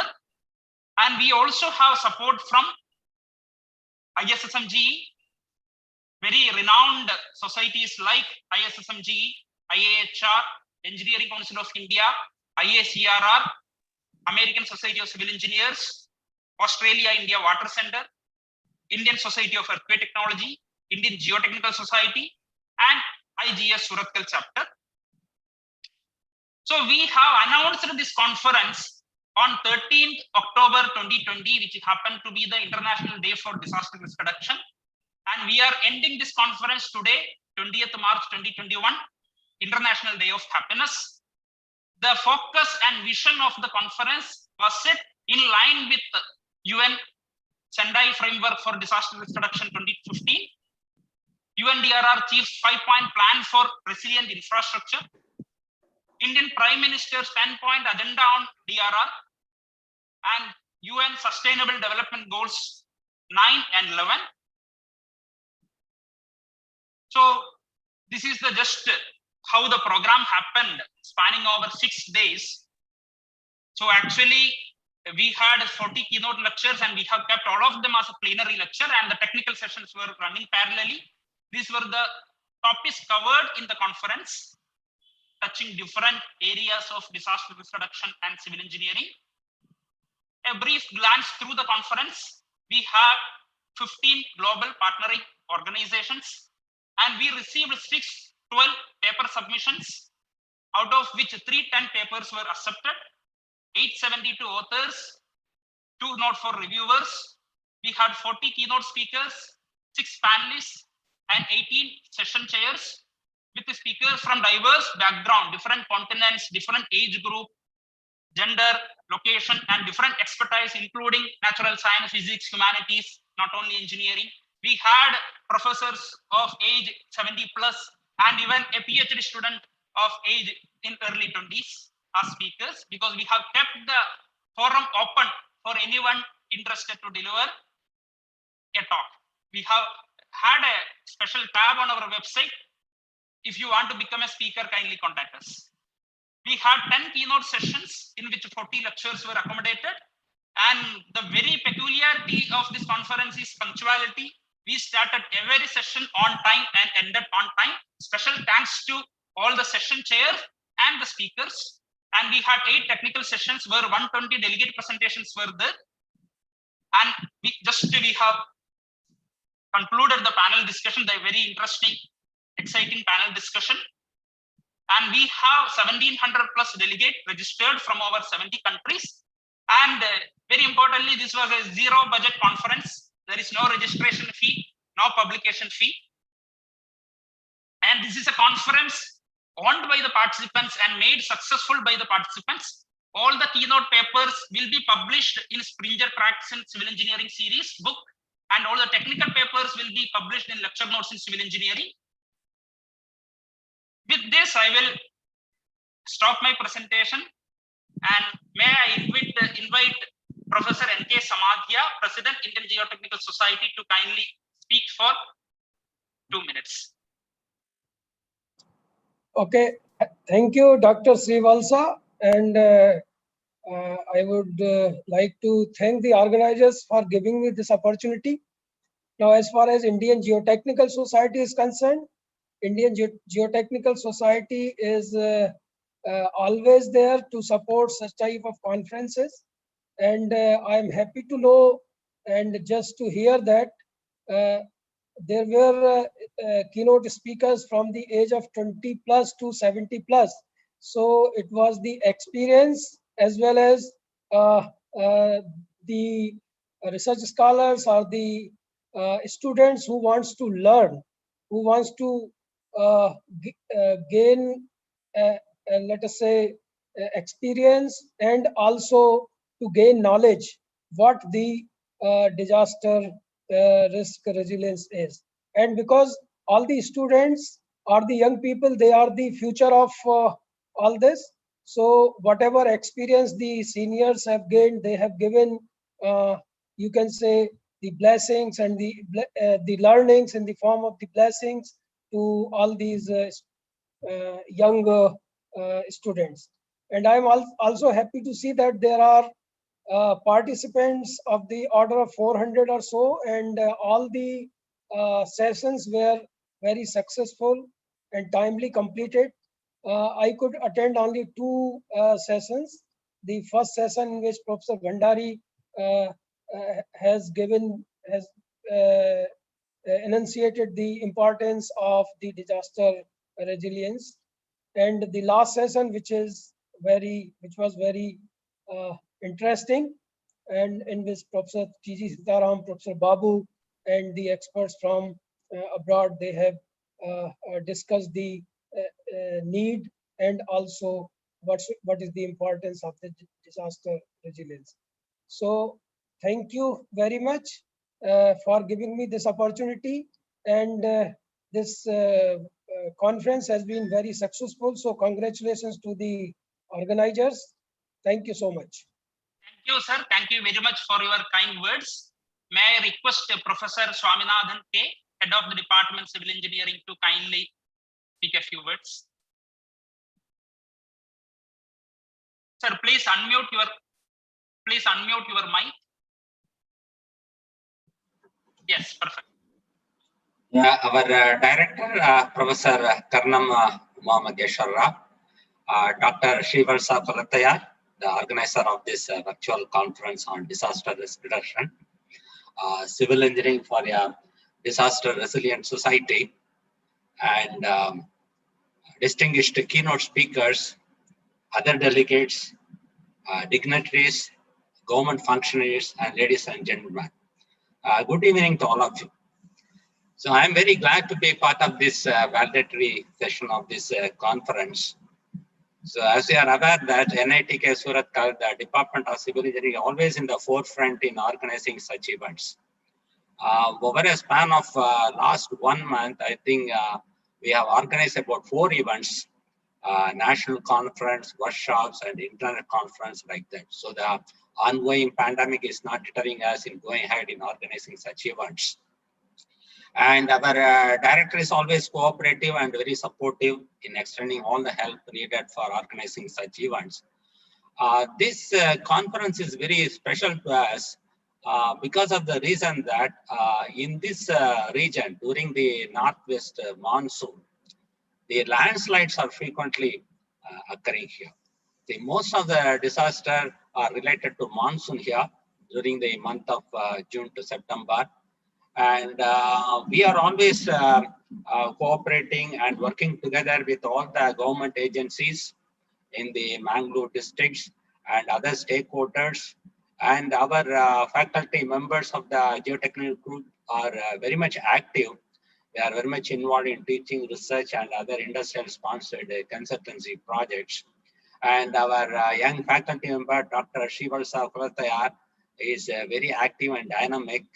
And moreover, his area of specialization includes slope stability, landslide mitigation and prevention, etc. And he is very much involved in giving his expertise to all the government agencies in and around Bangalore in tackling this natural disaster.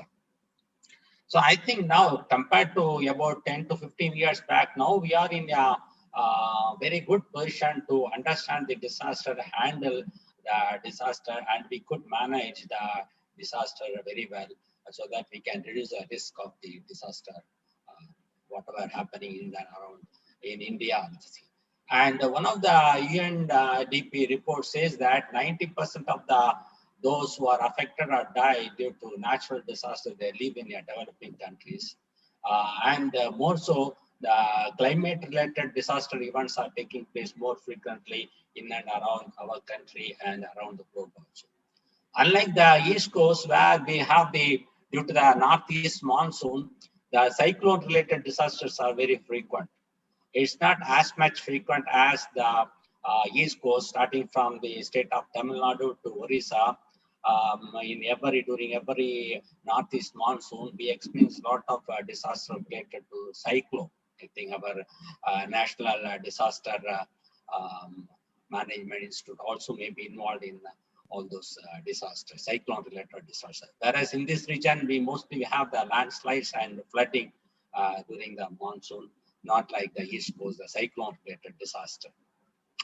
I think that together we have a very shared responsibility to work together in minimize the risk arising out of the disaster, not only in this region, around the globe and across all the states of India. And I'm sure that the deliberations in this conference, taken place in this conference, would have addressed all the issues related to the disaster risk reductions. And I must thank our organizer and Srivasa Kolatayar for organizing such a very wonderful conference and a very nice manner. And also thank all the sponsoring organization, national as well as global sponsoring organization, and all the supporting organization also. And thank all the keynote speakers and the participants for making this conference a very grand success. Thank you, one and all. Thank you, sir. Thank you very much for expressing our gratitude on behalf of the department to everybody. Now I request Chief Patron of this conference, Professor Karanam Maheshwar Rao, Director, National Institute of Technology, Karnataka, to kindly address the gathering. Thank you very much, Professor Srivalsa. I hope I'm audible to everyone. Yes. Yeah. All the distinguished guests, delegates, professors, scientists from across the globe, a very good evening to you all, and a good morning because of the different time scales from NITK Surathkal. And I realize that this has been a very interesting international conference with a large number of participation from various countries. Like I heard that it is something around 25 countries have participated, and then registered delegates were something around 1,700 delegates. And then the topic which is really coined here is very, very interesting. That is all about the disaster risk reduction, civil engineering for disaster resilient society. I would have, had I really known this particular topic or the title a little earlier, I would have added civil and then mining engineering, because every geotechnical engineering, particularly when we go down the earth crust, there is day in and day out, every single activity involves a risk and a hazard and uncertainty. And then that's where the management is a part of the functioning of the engineers there. I realized that a lot of discussions have happened, and then just taking a few lines from the poem recited by Professor Chandan Ghosh, right? Disasters are not all disasters are natural, or rather most of the disasters are human made or created. I would say that more than 99% of the disasters are human related one. It's because of our indifference or the human lack of human commitment to that one. If we just try to look into that one, there were in fact, Professor Swaminathan has just now stated that Kurg area, that's landslides which happen very often here. Why the same landslides were not so recurrent in the past? I worked here in this particular place as a lecturer at KREC, the then KREC. Kurg was a wonderful natural habitat, and then it's a safe and then beautiful landscape and mountains in the Western Ghats. Not many landslides have happened in the past. Why are they happening now? what exactly is the last year's the landslides, the cause of landslides. It's all because of the piping, and then the unplanned city which is really growing right in all that area, and then we have really controlled the natural drainage patterns. This is one of the, again, human intervention into that one.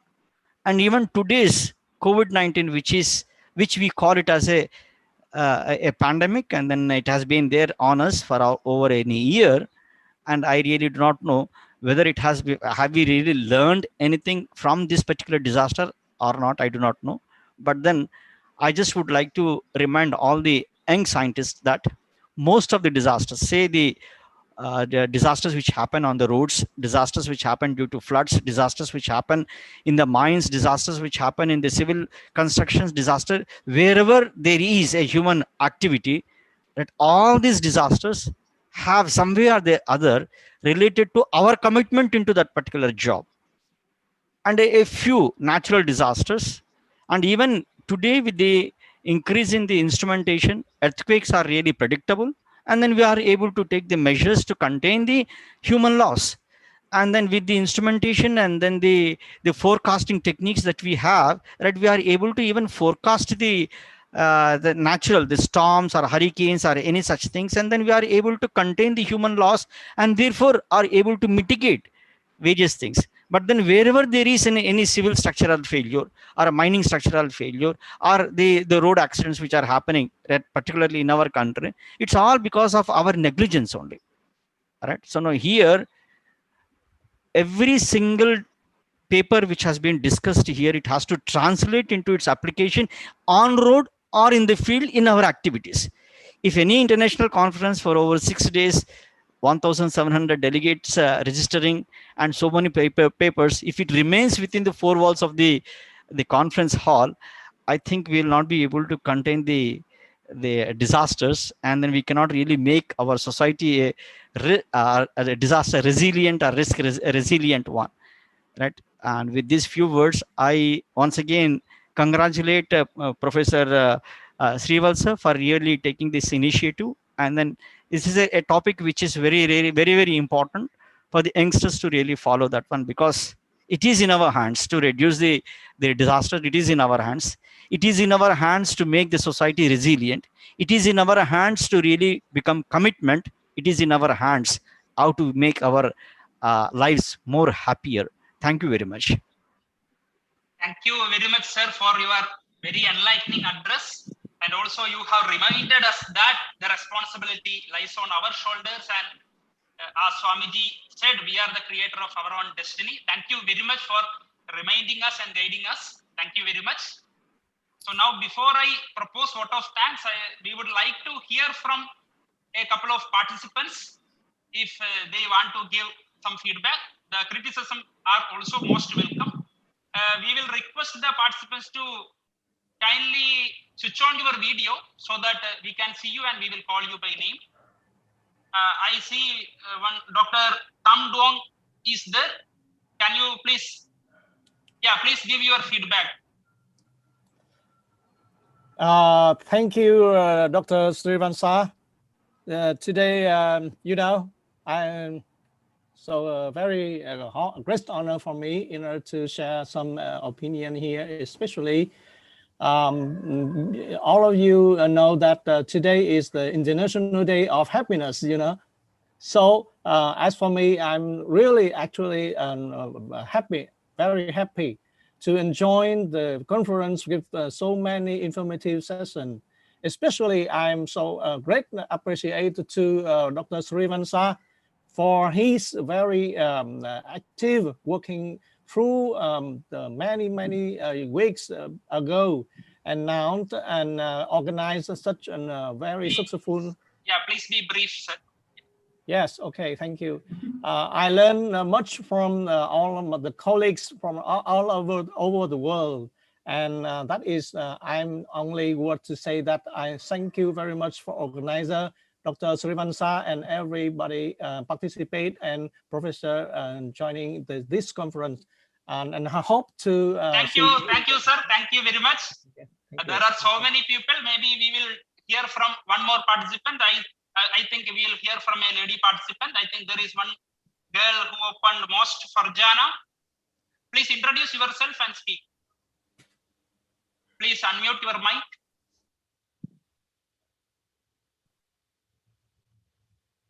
Yeah, let me permit all the participants to unmute themselves. Yeah, I think I have done that already.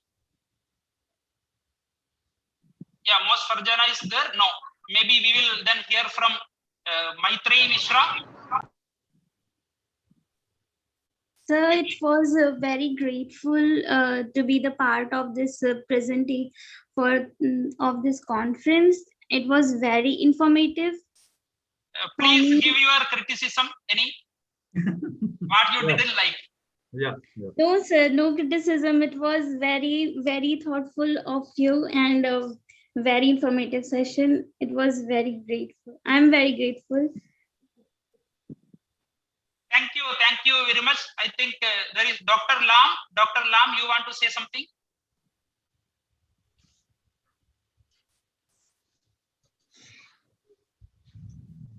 Your mic is muted. Maybe one more. Mahendra Jagat from Mahendra Jagat, please. Hear me? Good evening, all of you. Okay, thank you very much. Please be louder. Keep your mic close. Yeah, please. Thank you very much. Thank you very much organizing this VCDRR. Thank you, Mahendra. Can you please tell us one thing that you did not like in the conference? Yeah, actually, the one thing is due to most interesting, all the participants made a lot of questions and the speakers explain much. Due to that case, we can't stop the sharp time. I think that is the failure I experienced. That is the only failure I experienced. Everything is good and okay. Thank you very much. I think thank you. Thank you all for putting your video on. Anyway, we will have a group photograph once the session is formally ends. That time we will hear from you. We will be here. Organizers will be here because our guests, before so as guests are present here, we have to formally conclude by 8 by proposing vote of thanks. So I will just mute everyone for a minute. Then I will again keep your mic on after 2 minutes. So let me propose the vote of thanks briefly.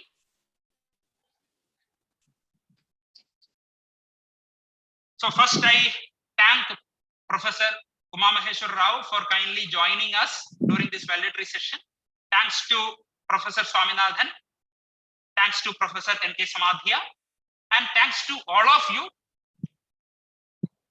Now, on behalf of the organizing committee, it is my responsibility to thank each one of the sponsoring agency. As I have already named them, I will not repeat the names. And thanks to our advisory board, Dr. R.K. Bhandari, Professor T.G. Sitaram, Professor Dilanti Amaratunga, Dr. Rajiv Shah, Professor Charles N.G., Professor G.L.S. Babu, Professor Timothy D. Stark, Shri U.P. Singh IAS, Dr. Nilesh Desai, Professor M.L. Kansal, and Dr. Giriraj Amarnath. They represent various societies supporting us. And thanks to Chief Patrons, Professor Uma Maheshwar Rao, Dr. Amod Mani Dikshit, Shri GVV Sharma AS from NDMA, Major General Manoj Kumar Bindal from NIDM, Dr. Udesh Kohli, Engineering Council of India, and our patrons, Professor Swaminathan, and Engineering Suraj Gautam, who is the Executive Director of Institute of Himalayan Risk Reduction. Thanks to our gratitude to all the 40 keynote speakers, 18 session chairs, 115 presenters, 800 plus authors, and 1000 plus participants. And on a personal note, because they are part of the committee, but I have to remember them. Our General Chair, Professor Chandan Ghosh from NIDM, and the program chairs, Dr. Arpita, Dr. Pal, Dr. Basanta, and Dr. Darren from NUS. And very special thanks to my students, Mr. Pankaj and Varun Menon, because they helped me, especially in all the posters that you see were designed by them. and all the technical sessions were coordinated by them.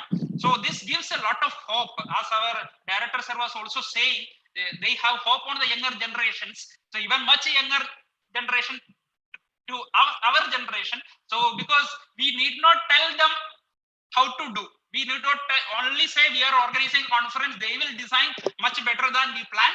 So I must congratulate Pankaj and Varun for the fantastic job they have done. And very importantly, I thank all the participants. And sorry if I missed anyone. So thanks to everybody and thanks to the universe itself, because I feel that even Mother Nature was helping us in this conference. And thanks to all the participants, I will end this conference formally with a namaste and a philosophical thought from India, because we started the conference also by saying namaste. Namaste means it's a way of expressing our love, affection, and respect to the other. It has different meanings, and one meaning is na aham asti. It means I do not exist. Rather, we only exist. So it's a kind of realizing a universal oneness. And when we talk about disaster, it usually negative things only come in our mind, because everywhere it is sad faces. But there are two positive things I see in a disaster. One thing is it makes us humble in front of Mother Nature. It makes us humble, and disaster brings people together. Even we have seen in Chennai floods and several other floods and earthquakes everywhere. And even in the COVID pandemic also we have seen it brings people together. It makes the whole world as a one family. So even the COVID pandemic also, we see that even countries are helping other countries, by sending vaccines and all possible means. So disaster is bringing people together. So I see that namaste is the first step towards disaster risk reduction, because through such a gesture, we are trying to bring people together even much before a disaster, thus enhancing the resilience of the society and community. So let us work together towards a resilient world, disaster-free world, and a happy world. So today is the International Day of Happiness. So I wish that all of us and everybody in the world, every being in the world, may be always happy. So I will end with a quote from the Indian scriptures, Loka Samasta Sukhino Bhavantu, which means may all beings be happy and prosperous. Thank you everyone. Namaste. I formally end this conference, and we will continue the informal interactions and the feedback. So I formally end the session here. Thank you everyone. Thank you. Okay, thank you so much. Thank you so much. Chandan sir, so we will get into our regular Oh, good. So now it is time to send the feedback form. I am just sharing it here. Waiting. I am just sharing it here.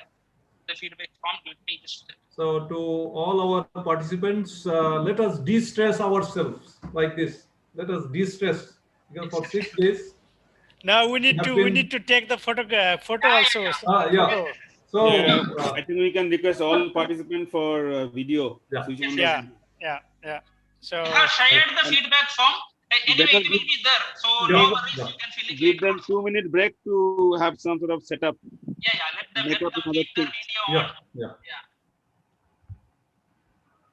Okay. Because it will remind, it's our first conference, and then it will be reminded when you look after 4 years or 2 years, when we look after, for our another program, and then we'll all see our faces again. So we need. Yes. So I am taking, there are now 4 view, like 100 people it is coming. So with that, I am taking a snapshot. I think even whenever you see your face, participants, you can also take your snapshot. So that your copy now. One thing, Sival sir, what about those who are seeing our live streaming? How to bring them in? I think they have to join here. No, we have sent the link. There's no. Okay. Yeah. So that they can join here. I have completed 3 snaps. Oh, okay. The 4th one, 4 out of 5. I I see hold your smile for 1 minute. Yes. Indrajit, how long? Keep smiling. Do not stop. Smile.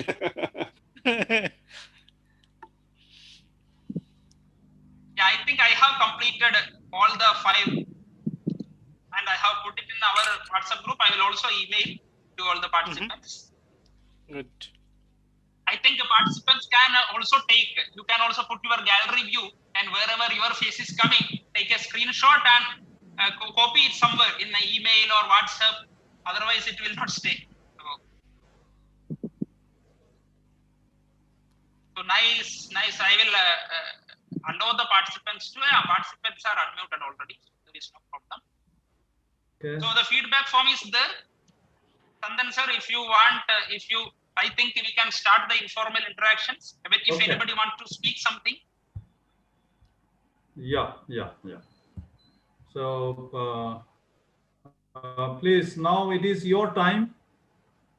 All the thanks and everything you have given, but there are a lot of topics have not been covered. But since conference is formally over, we will not talk about nitty-gritty of whatever the conference is. Let us talk something about the society, that how you are facing and how you will look it forward. Yeah, where are you from? About conference, it is all being finished formally by it. Yes. Anything you can share, anything. Yeah, it would be great, somebody raise the hand and just unmute and speak. Otherwise, if everybody speak at a time, it will be a mess. So, I don't know. There's one hand by Karthika Arvind. So, do you want to speak something? Yeah, please unmute and speak. So, whosoever name Basanta calls now. Yeah. Karthika Arvind, I see the hand raised. Do you want to speak? No, I don't think so.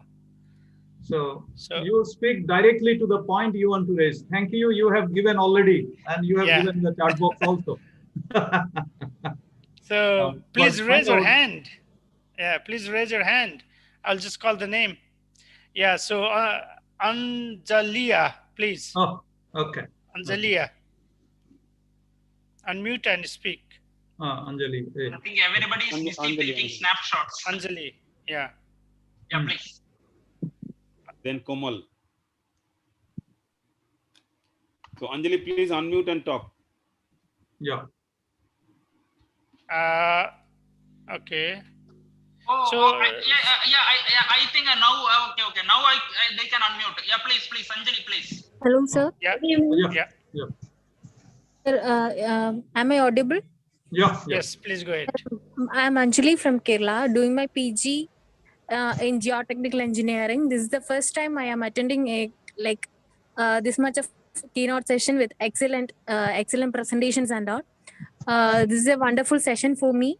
That's all, sir. Thank you. Okay, thank you. Rest you can write in your feedback form. Okay. There is an extensive way that queries raised where you can write a lot of things. So next is Dr. Komal. Yeah. Good evening, everyone.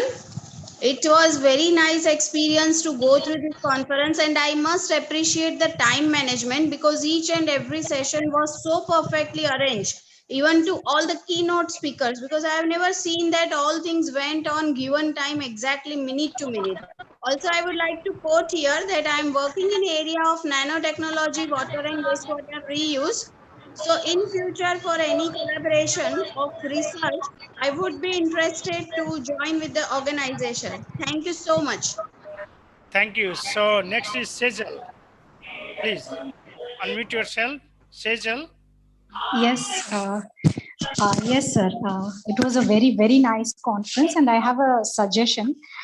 Actually, we don't have in our country, we don't have particular codes or about how much carbon credit a particular material will emit, or what like in US we have this code that if you manufacture cement, every year it is updated. In our country there is nothing like that, so I think we need to work on it. Life cycle assessment we have a huge scope for our country, and it will really lead to a sustainable environment. So I think it is my suggestion. Thank you. It should be included. Thank you. Thank you. Dr. Anil, please go ahead. Yeah, good evening all. Am I audible? Yeah. Yes. Yeah, good evening all. It was a nice experience. Actually, I'm from Dubai. I'm working in a construction field. And Dr. Ghosh and Dr. Srivalsa has done an excellent job. And he was also chairing some sessions. But the thing is that maybe you should be giving a little bit more time to the presenters so that we can encourage these young dynamic research guys. So we couldn't get more time to interact with them, like 5 minutes, 6 minutes. It is very, if you are doing a work for 6 months and you are presenting in 5 minutes or 6 minutes, it is very difficult. And even for the chairing people also, it was very tough. So that was only my observation. Otherwise, everything was perfect and it was very well managed. And I expecting similar type of concept in conducting such virtual conferences in the future in different fields of civil engineering, even geotechnical. Because Indian Geotechnical Society, I think we were talking last year. So that will be helping the people from different countries to encourage and come and attend. Yeah. Thank you. Nice. Thank you. Thank you, Professor Ghosh and Dr. Srivalsa for doing such an excellent job. Thank you very much. Thank you. Thank you. Thank you. So next is Thank Akhil you very much. Sadasivam. Thank you. I'm from Indonesia. Thank you. Next is Akhil Sadasivam. Please. Yes, sir. This was an amazing conference. It's been it's the first time I'm hearing such a wonderful talk of all the speakers. They have the only criticism they did I face was it was a bit small. That was the only problem. Thank you. Thank you. Okay, 20 minutes looks good, but yeah, it could have been 30 minutes also per speaker, but it was okay, great, and it was an amazing conference. Thank you so much. Thank you. Thank you. So next is Kanya Sukumaran. Yeah, Kanya Sukumaran. Yeah. So it's not there. So Dr. Punasri. Yeah. Yes, namaste.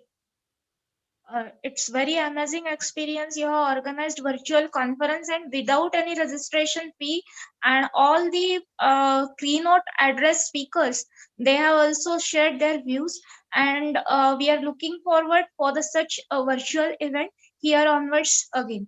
So thank you very much. Thank you. Thank you. Next is Subrasmita Mazumdar. Please. Thank you, sir, for organizing such a nice and very informative conference. In this whole conference, the time management is very nice, and without the registration fees, this conference was so informative and organizing such a huge amount of keynote speakers. And thanks again for organizing such type of conference. Thank you. Thank you. Next is Afiz. Afiz. Hello. Yes, please go ahead. Good everybody. Hello. Yes, yes. Yeah, please go ahead. Yeah, please. Yeah, namaste. It's a very beautiful session, very lovely session. It's a very packaged conference. One in the century. I really appreciate the organizer. You've done very, very well. God bless you all. That's from Nigeria. Thank you so much. Okay. Thank you. Thank you. Thank you. So next is Chiranjeev Sarkar.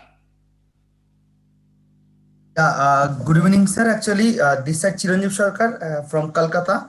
Am I audible, sir? Yeah, yeah. Yes, please. Yes. Yeah, it was very nice conference. I really enjoy almost each and every session. Even I have presented one paper.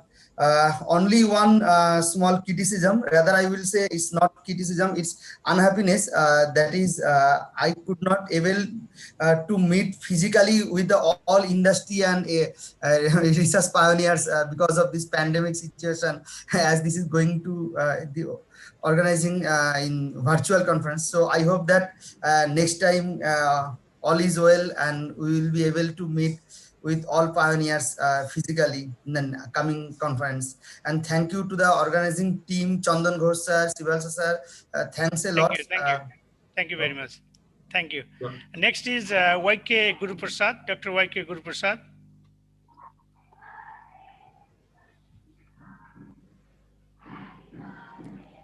YK Guru Prasad. Hello, Yeah. sir. Hello, Yeah. hello, sir. A very good evening to everyone. I congratulate Dr.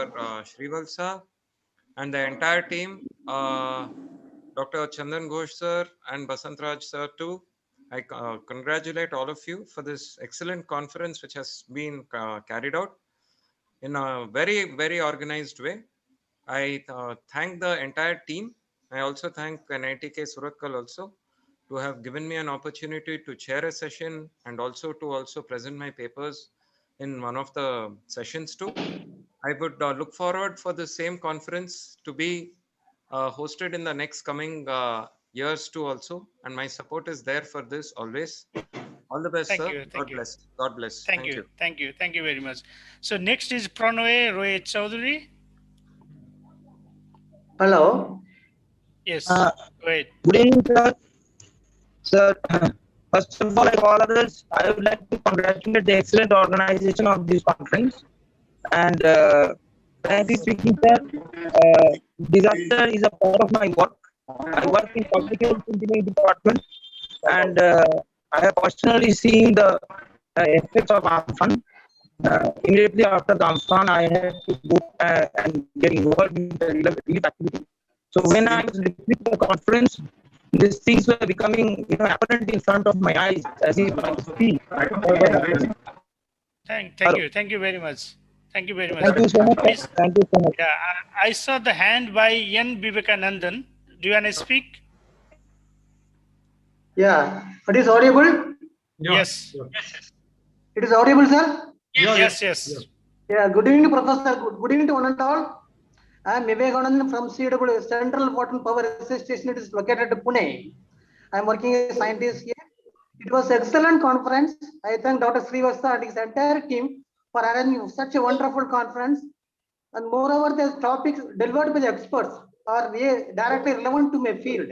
I gained some knowledge from this presentation that, so looking forward this type of conference feature also, I understand due to COVID pandemic, we are organized virtually that I hope we will be meet personally soon in forthcoming conferences.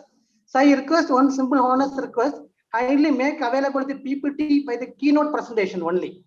So kindly make available to us so I can prefer for my future reference if possible. All the keynote sessions are available in YouTube. So all the recorded sessions are available in YouTube. Yeah. Thank you. So next is GVS Okay, Rajan. sir. Thank you so much. Thanks for giving me opportunity to attend a conference and gain some knowledge from that. Thank you. Thank you. GVS Rajan. Hi. I congratulate the entire VCDRR team for organizing such a wonderful lecture, wonderful session.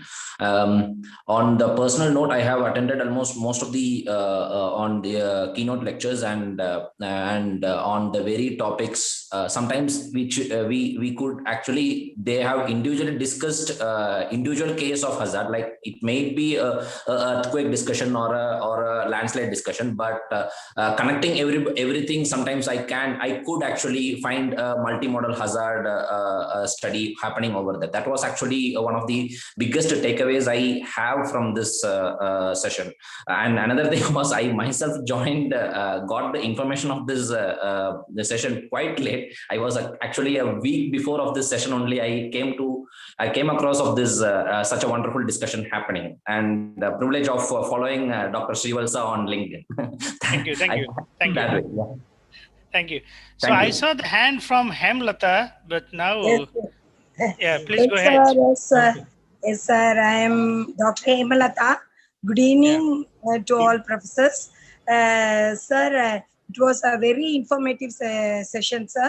And I missed presenting papers, sir. This was the first virtual conference which I am attending, sir. So I was blessed attending this program, sir. This program. So for next conference, I want to present a paper for this virtual conference, sir. Because in this pandemic situation, you have arranged a very excellent program for us to attend, sir. Thank you very much, sir. Thank you very much. Thank you. So next is Deborgaya. Yes, sir. Good evening to all. I'm a student from ISSMGE. I came to know about this conference from my the associate director from our college, and it's been a great conference. I've learned many things on the disaster management, and yeah, that's all from my side. Thank you. Thank Thank you. Thank you. Thank you. So next is Santa Pragyan Das. Good evening. Am I audible, sir? Yes, please go ahead. So thank you, the entire team. I'd like to say that I'm Shanta Pragandas from Manipal School of Architecture and Planning, and I have been listening to all the panelists and resource persons, and it was really very informative conference. And thanks to all the resource person, panelists, and organizers, and special thanks to Professor Srival sir, like who had coordinated the conference so efficiently, and especially time management. It was really commendable.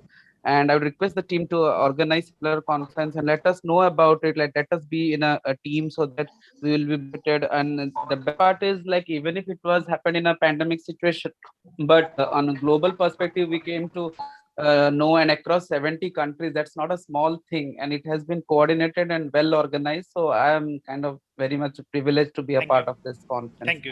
Thank you. Thank you very much. So next is Prasad KB. Yeah.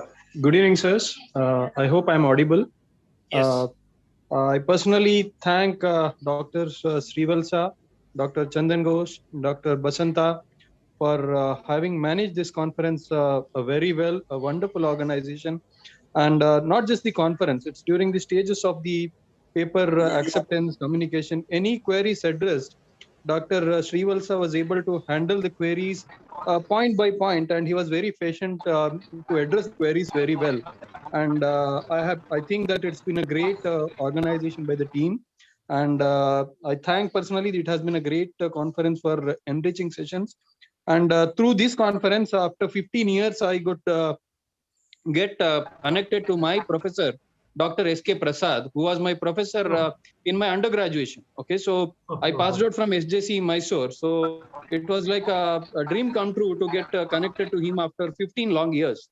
So I personally thank all the organizers for this wonderful organization. Thank you, sir. Thank you. Thank you. So next is Vishika Kesav. Okay. Vishika Kesav, please. Yes, sir. Can you hear me? Yes. Yes, sir. It was a great privilege for all of us to have this conference, sir. And I got an opportunity to publish my paper in the reputed journal also. So then I really congratulate Mr.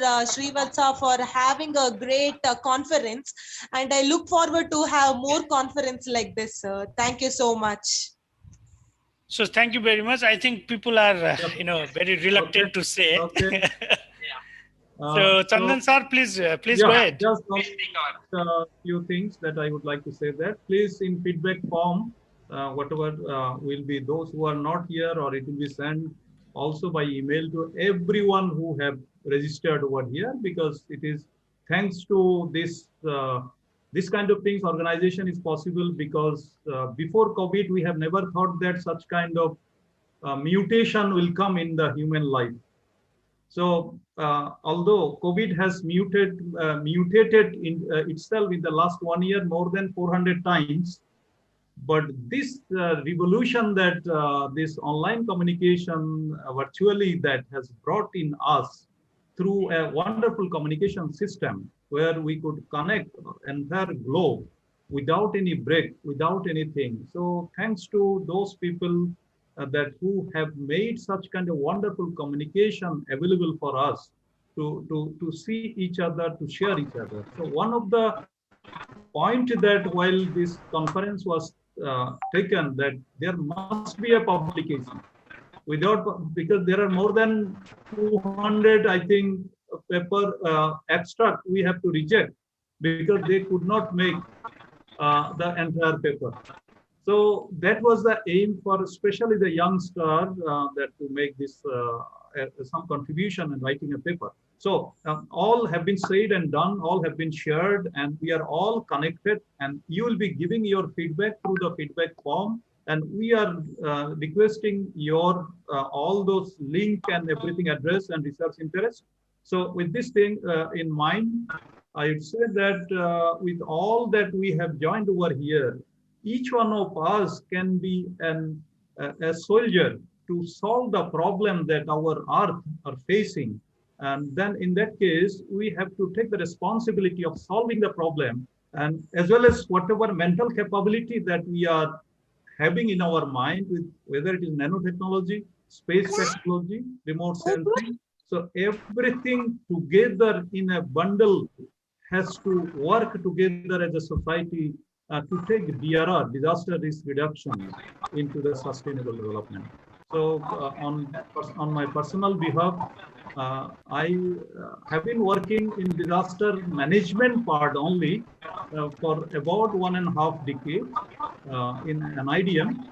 But having come to this is the first time that we have been able to come together, and with especially Sivalsa and his team, and then Indrajit, yes, and also Basanta, Arpita, all together, that they have worked and they have given a lot of suggestions and excellent communication that we have made through a VCDRR WhatsApp, where each and every query raised there, it is going just online and it is getting resolved, and it is appreciation as well as highlighting that what is to be done, what is not to